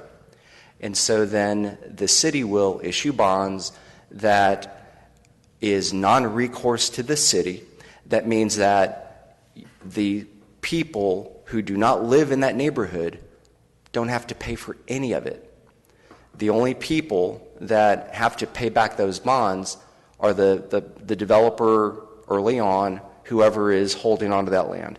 As lots are built and homes go into the property, those are the people who will be paying back the bonds. These bonds are generally over a 30-year period. The cool thing about the assessment that is placed on every individual lot is that if you decide, Councilmember Farr, that you want to live in this new master plan community, you will be given a finite dollar amount that you owe to live there to pay for your portion of the PID bonds. The cool thing, if you so choose, you could pay it off at day one, meaning that you write a check, you pay it off, and then you never have to pay it off. You never have to, continue to pay it on an annual basis. Typically, the county assessor will assess the property owner on the lot the same as they would for your ad valorem taxes, et cetera, and collect that annually. But the cool thing about this is that the private property owner, if they so choose, they can write a check and then they never have to pay that fee again, unlike your ongoing ad valorem tax or even a MUD that essentially never ends. So hopefully that clears it up a little bit. Mr. Mayor, if I might add, so what we're basically talking about here, this development, the greatest cost in public improvement is the extension of Western Center Boulevard. So Mr. Rivera, Provident, are proposing this financing mechanism to build Western Center Boulevard, which is public. So once it's created, it meets our master thoroughfare plan. It'll enhance the value of the property, create new frontage, circulation, all these good things. The PID, if you get your tax bill for the property owners in the confines of the district, let's say it's $1,000 today, there'll be an additional amount, say it's $100 for each property owner, depending on the value, and that will be used to pay the debt down for the public improvements within that district. So it has as Mr. Rivera's pointed out, we're not burdening all Saginaw taxpayers for the cost of the public improvement. The folks who are the developers, it gives them the benefit of being able to finance the infrastructure up front and get it going pretty quickly. So the tract is really, for us as a city, has high development potential. It's a clean, you had mentioned a cow pasture. This is basically a cow pasture now. There are no cattle on it, although when I was coming back home, I go by this tract land coming back home, I did see a coyote. So may have to relocate before we start building. But it's very common. I know it's new for us, but really the benefit is to not burden taxpayers at large and to get projects going pretty quickly. Mr. Rivera mentioned the term non-recourse. So what that means is that,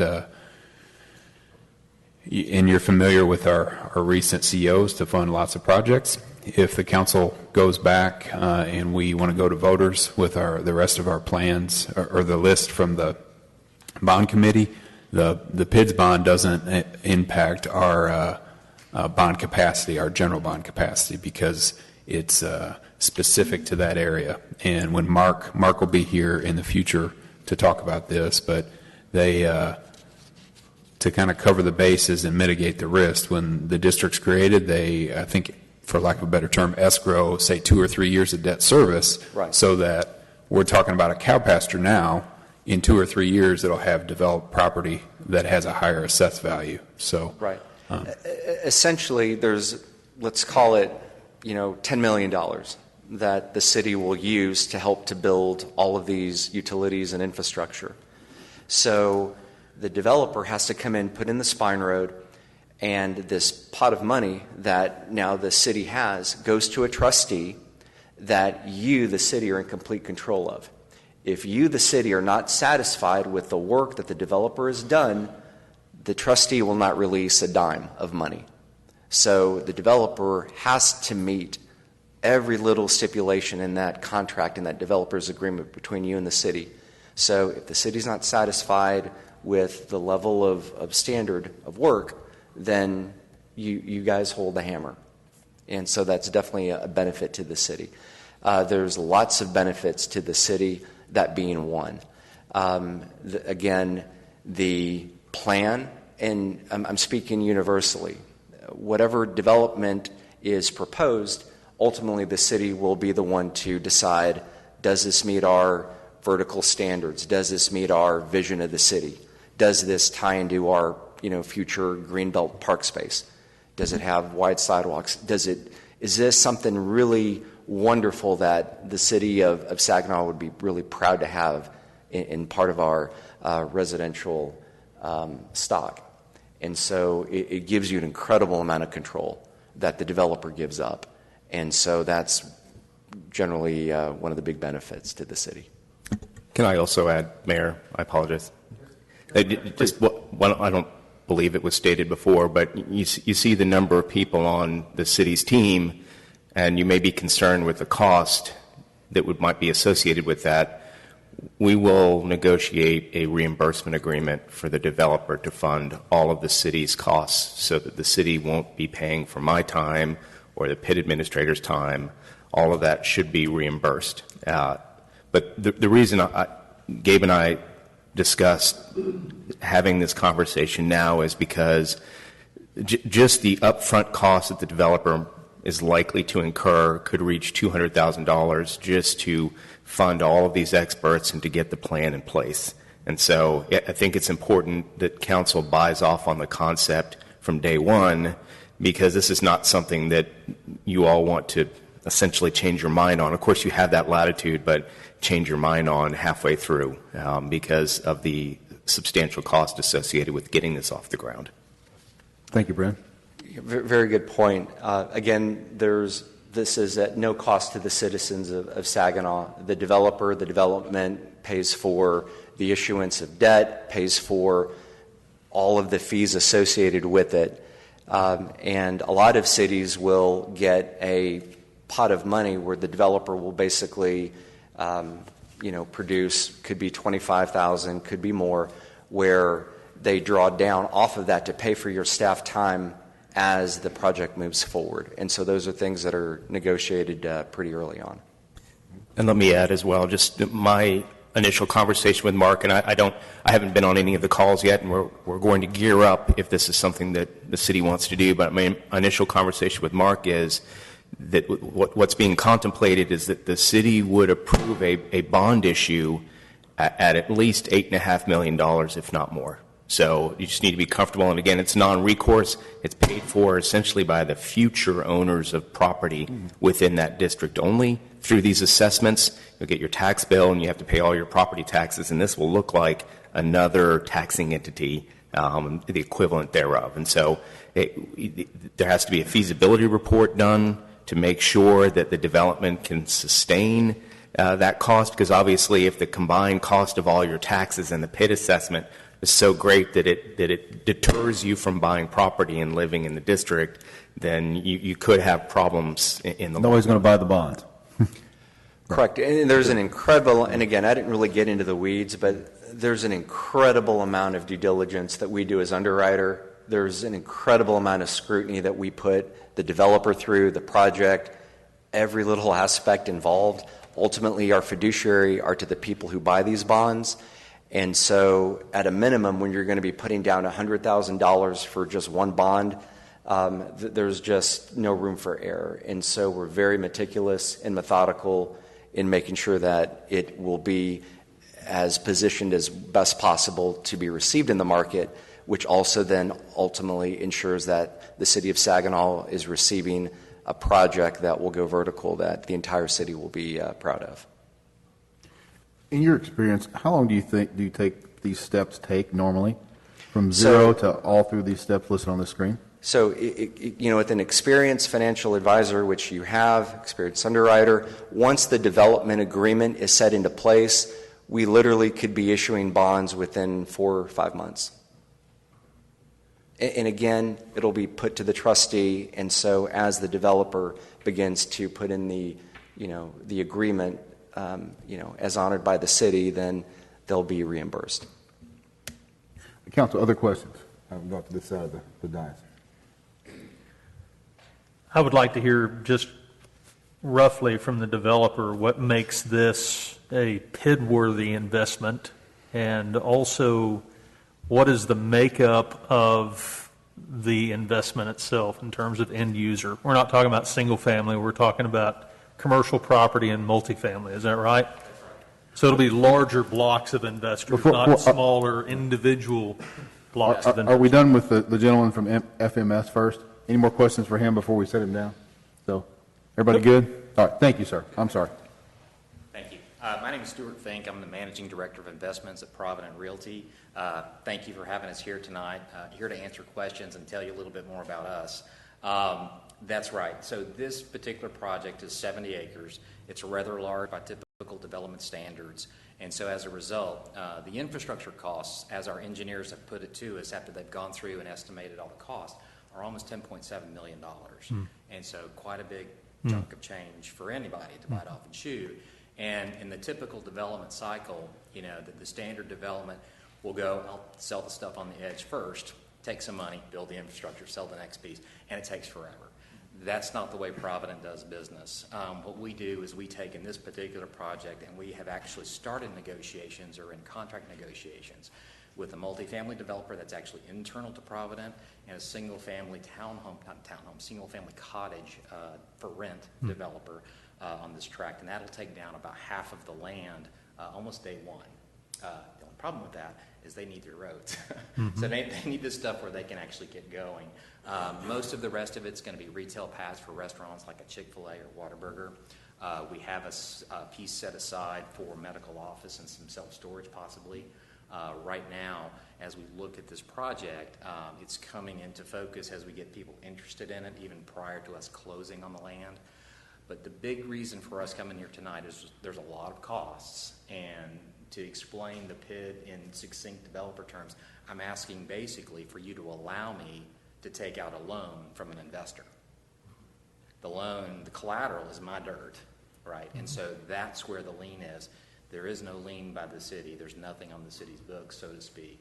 I have to pay that back until I transfer title to the next owner. If that's a multifamily developer, if that's a single-family for rent developer, if that's an owner of a Chick-fil-A or a Whataburger, they will pay that. We talked a little bit about effective tax rate and or the burden that the PID puts on the tax rate of these. I can't tax or I can't assess too heavily anybody that I'm going to be selling a piece of property to in the future, or else my property becomes uncompetitive. Right. They'll go across the street, they'll go down the road. And so as we look at working with you guys on this, we have to be sure that we're measuring the amount of debt that is actually on the property and how that affects everybody going forward, because we have to make it work. Right. Stepping back just a minute about Provident, we've been in business for almost 30 years, through a lot of good cycles and a lot of bad cycles. And over that time, we've gained a reputation as people that do what we say we're going to do, even in the bad times. That's evident by our staff. We're very lean. We only have about 50 employees, but we actually do quite a bit of development here in Texas and a little bit outside of Texas, but primarily in Texas.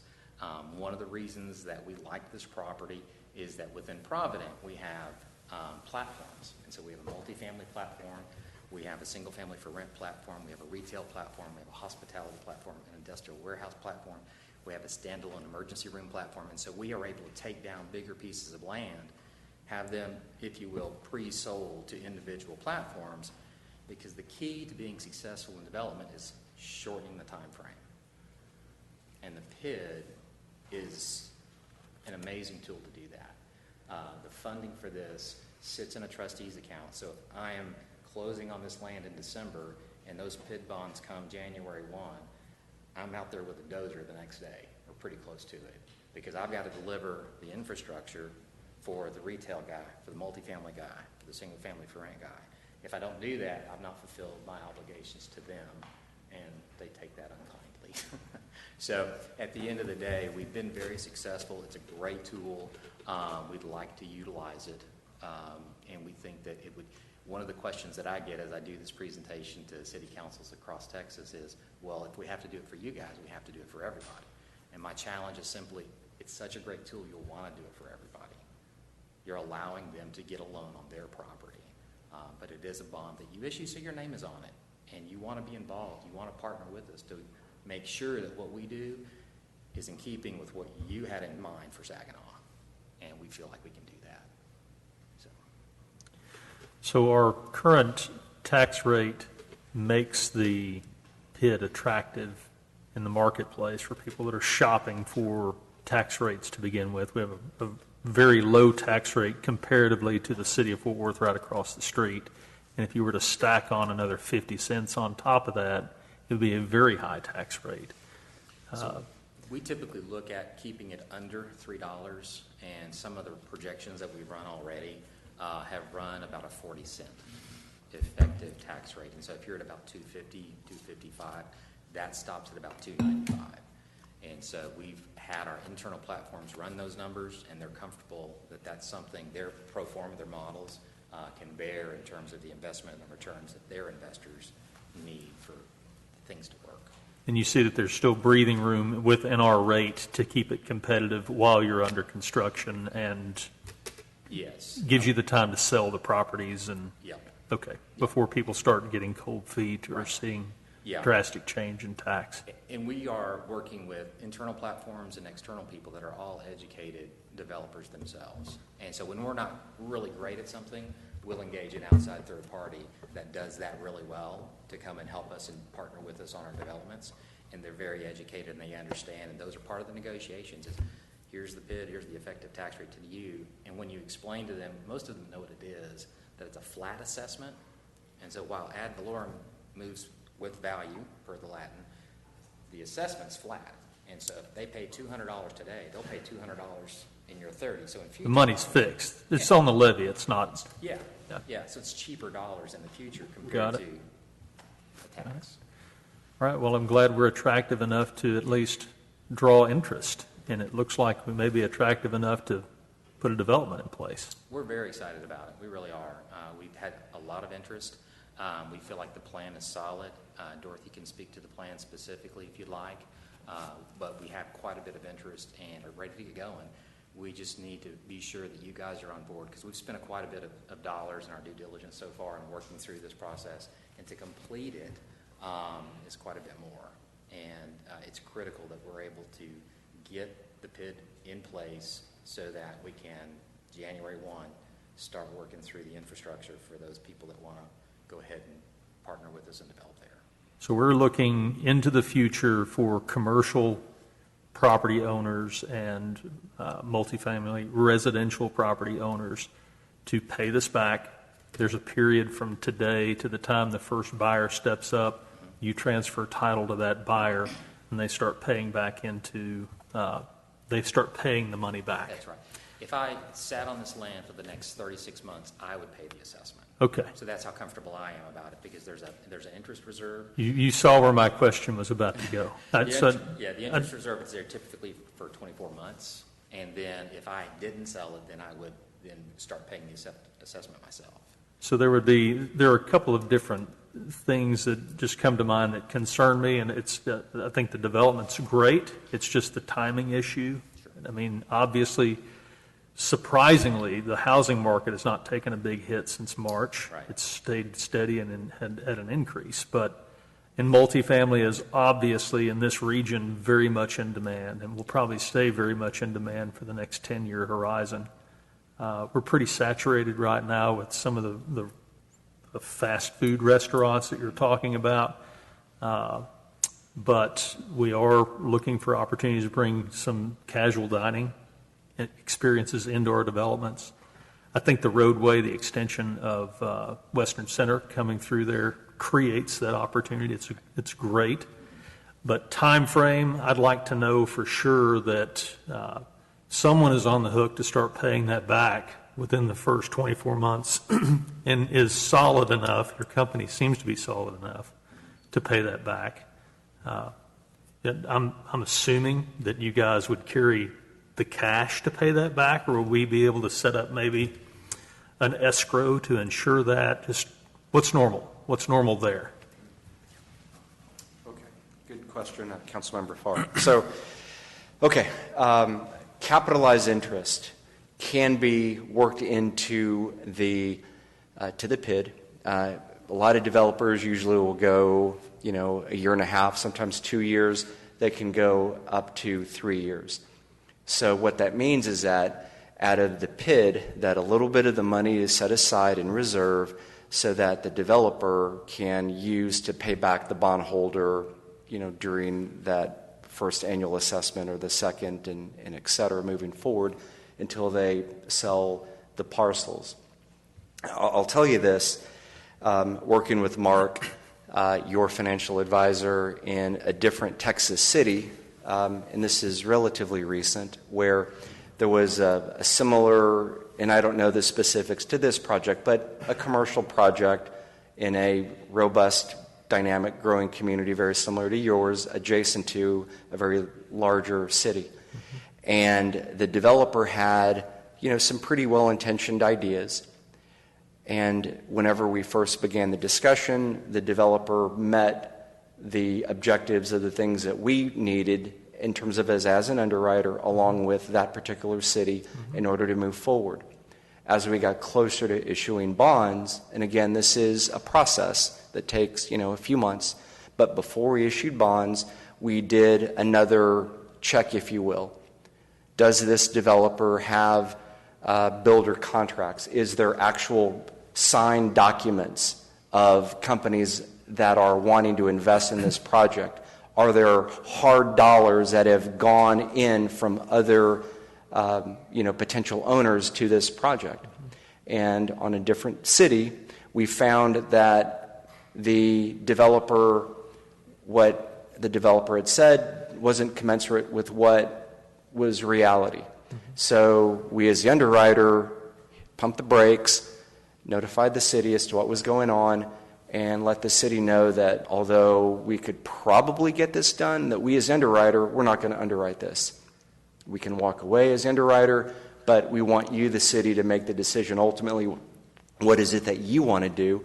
And the city decided to, hold off and pump the brakes, and the developer is now in the process of securing those contracts and all the things that they need to in order to move forward. And so again, it's another safety net where the city of Saginaw ultimately is in complete control. So if you are not happy with the things that were initially said and they're not being met, whatever benchmarks they are, you, as the city, do not have to issue bonds. So, again, there's an incredible amount of control that the city has in this process. So by the time we reach the point we're going to issue bonds, the city would have already, or the developer, would have spent money on getting to the point to issue bonds. Right.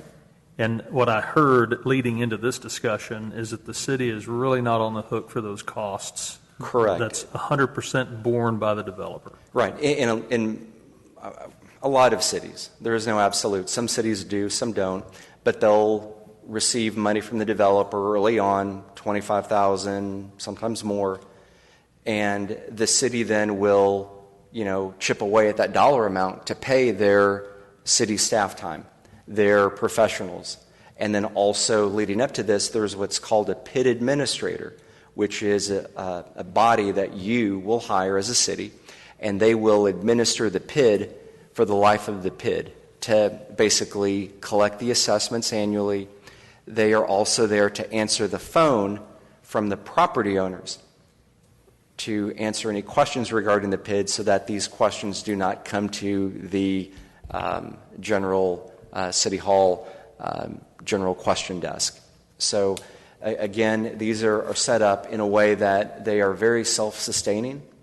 They are, the questions that come from with them, the administration, all of the things that go into the PID are paid for by the PID. So the city is simply a conduit. Whenever we do our underwriting, we really do just a little bit of Chamber of Commerce type of a look at the city, but really the microscope of the project is the developer, the development itself, all the underlying documents have to match up. Where did they get their money from? Are there builder contracts in place? What's the market demand? What does the market look like? How's the tax rate set? Is it commensurate with the other successful projects in the region? If there are red flags, I assure you we will notify the city because we do not want to be involved with any project that even remotely could be in question. As we are very protective of the PID, very protective of what we do. This is all we do. And again, as a former 12-year council member, I look at the projects through the lens of you in your seats. The other banker that I work with, Tripp Davenport, who is at another Mark McCliney city tonight as they get ready to issue PID bonds, is former bond counsel to a number of cities here in the region.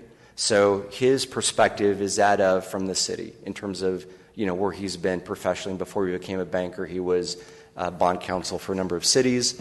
And Tripp is also former chairman of the Ethics Commission, which is the body, as you know, whenever you have to fill out your campaign expense reports and report it to the state. Tripp was former chairman of that body. And so, we're very protective of the PID and just making sure that it serves the cities that utilize them well. So as long as the developer feels like there's enough interest in the marketplace to more or less indemnify the city from any costs leading up to issuing bonds, right? That's favorable for all of us to consider at this point to say, if you're willing to pay those costs up front, not expose us to it, and then you guys are in the camp of saying, windage is kind of funny. I don't know if I'd issue bonds today. Or at all. Or we're Exactly. good. Everything's lined up. It seems to me like it's about the best way we've got to develop that piece of property out there, considering the amount of roadway that has to go into place to service that Western Center extension. That's just a very unique piece of property. Correct. 70 acres, single family, no way could pull it off.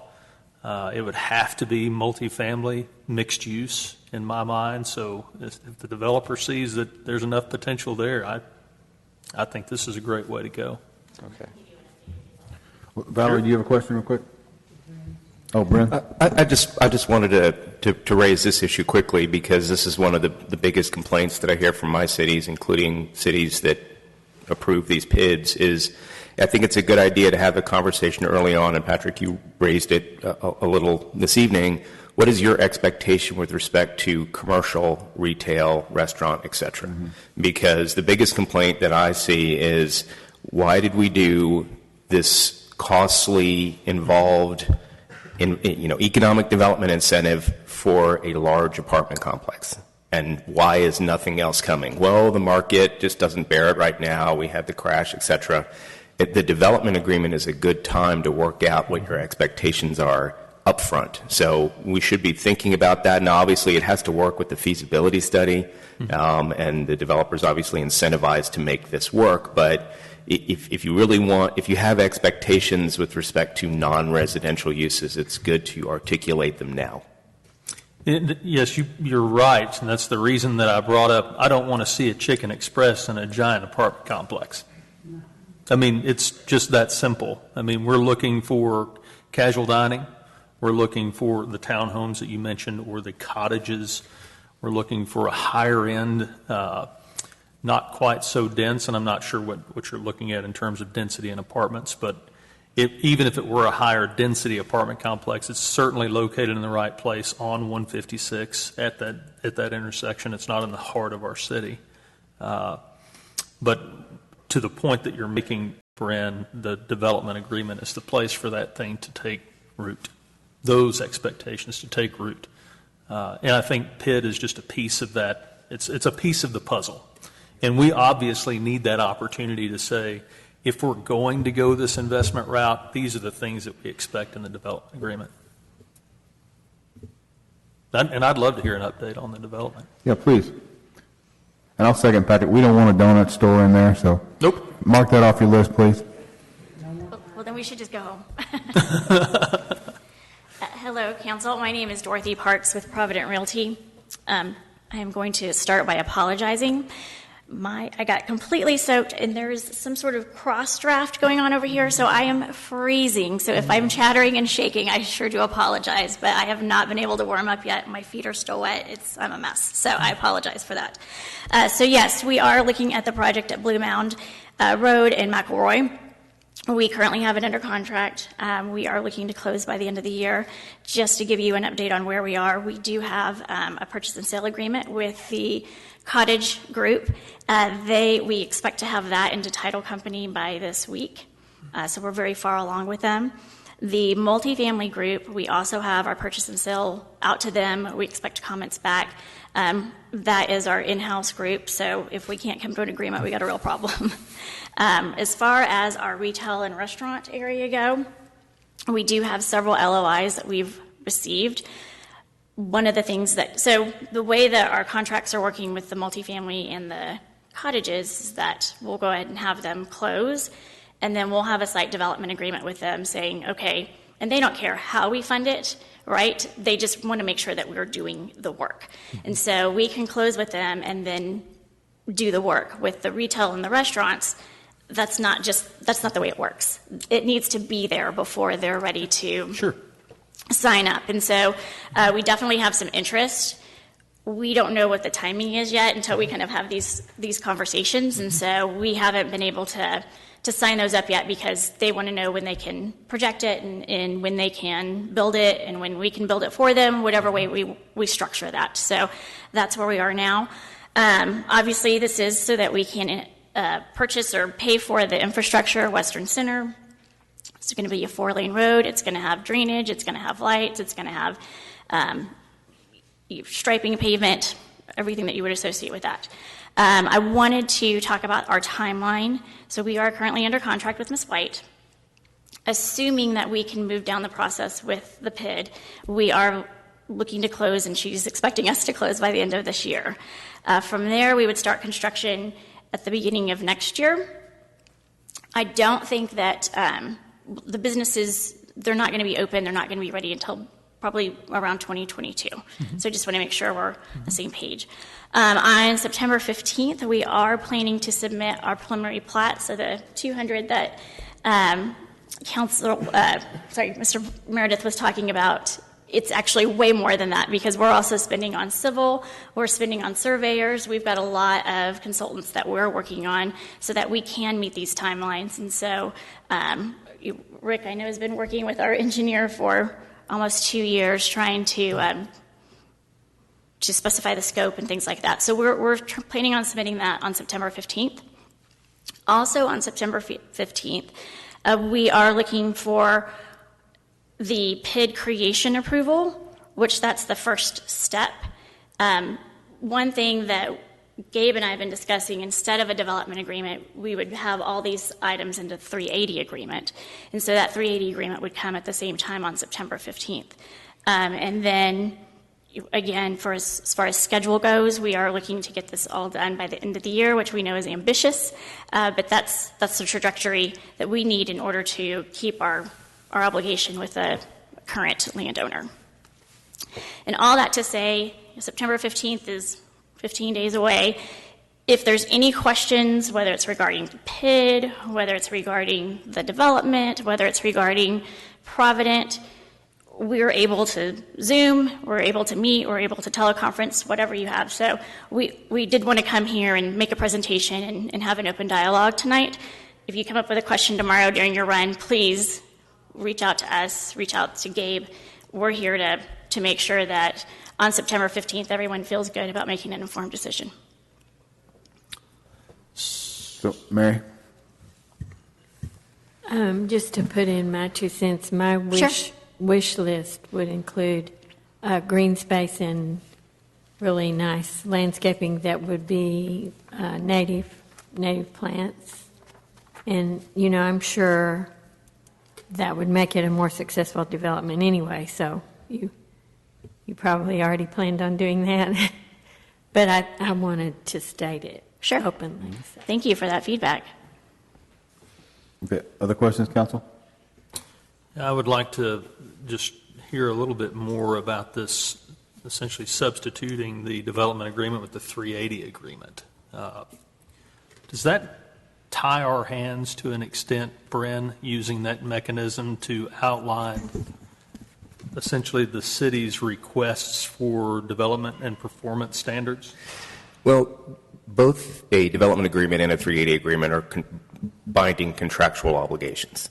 The only difficulty typically with a 380 agreement, including that sort of thing in there, is that unlike the PID where the incentive is given up front, the 380 agreement is performance-based, and sometimes developers will say, never mind, I won't meet those benchmarks, so I won't receive the sales tax rebate that was assured in the 380 agreement. So that's the only downside to it. Obviously we could attempt to script it where it's a unilateral freestanding obligation, but that's the only downside to placing those sort of benchmarks in the 380 agreement rather than the development agreement.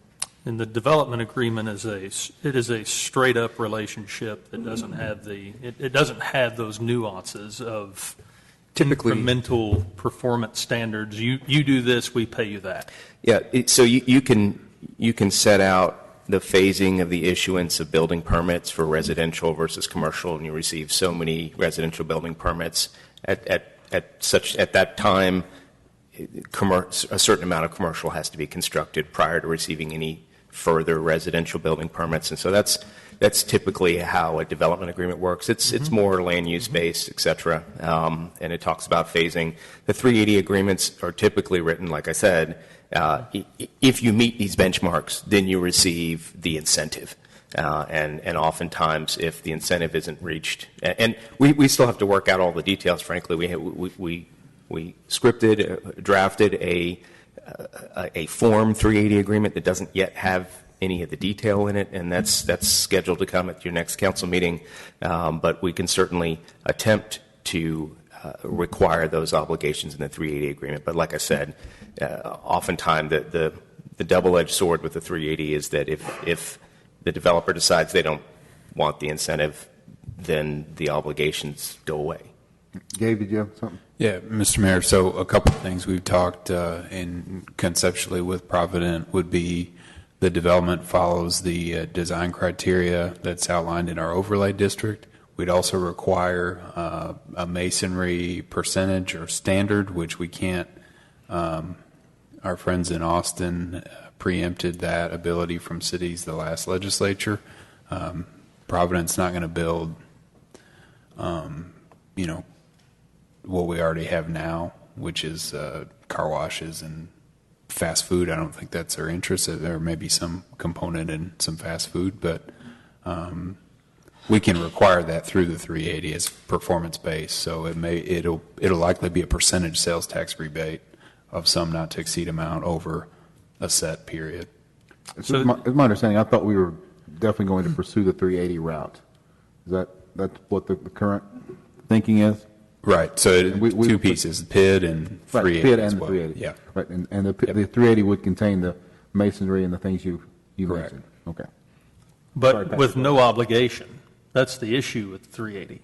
The problem is by the time the decisions are made on the 380, the road's already in place and we're already spending money. I mean, say a pad site guy comes in and says, I really can't meet all these requirements. Whatever incentives we built into the 380, which these are incentives outside of our PID discussion right now. These are completely different incentives.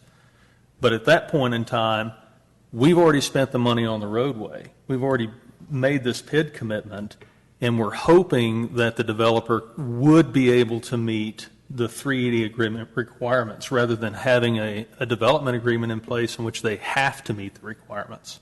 It's not performance-based at that point. It is, we engaged in this PID, we decided to tax our future tenants or future residents based upon a development agreement, not a promise to try and meet the obligations of a 380 and then get some incentive out of it. I don't like having that "we'll try" associated with it on the back end. I like having the "we will" associated on the back end. And that's my personal preference. It's because we are essentially creating a district in which we're taxing future residents in that area, saying this is what you're going to get in a development, we hope. The only way that we can turn "we hope" into "I know" is to say this is the development agreement. And it really is up to the council how much supervision / and/or trust you want to defer to the developer to bring what they promise. So the development agreement is a contractual obligation to bring commercial, retail, et cetera, at certain benchmark time periods. If, on the other hand, we feel like this is a solid developer and we trust that they're going to want to bring commercial after the residential is built, and we can give general feedback but allow the developer to bring what works best for his or her development, then it's not a problem. But that's why I suggest that we have this conversation up front, because any expectation that you have with respect to commercial, retail, restaurant, et cetera, if we want it to be contractually binding, then we need to make sure that we address that. And then which vehicle to use, like I said, is dependent on how rigorous and strict we want to be. In the developer's agreement, you could put incentives in that as well, abatements, whatever. Well, you can do a hybrid development 380 agreement, but in order to do an incentive, you really have to do a 380 agreement. Okay. But the development agreement can be associated with the PID, and that's the incentive That's right. that we're talking about for a developer's agreement. So all of the incentives could essentially be built into the PID. It could be built into a development agreement that governs the PID and also provides a 380 component. Because if the 380, let's just say the 380 component, aside from the PID, offers $1.5 million worth of additional incentives, whether that be other road infrastructure to pay for the development of pocket parks or whatever might be in that subdivision once it's ultimately built out.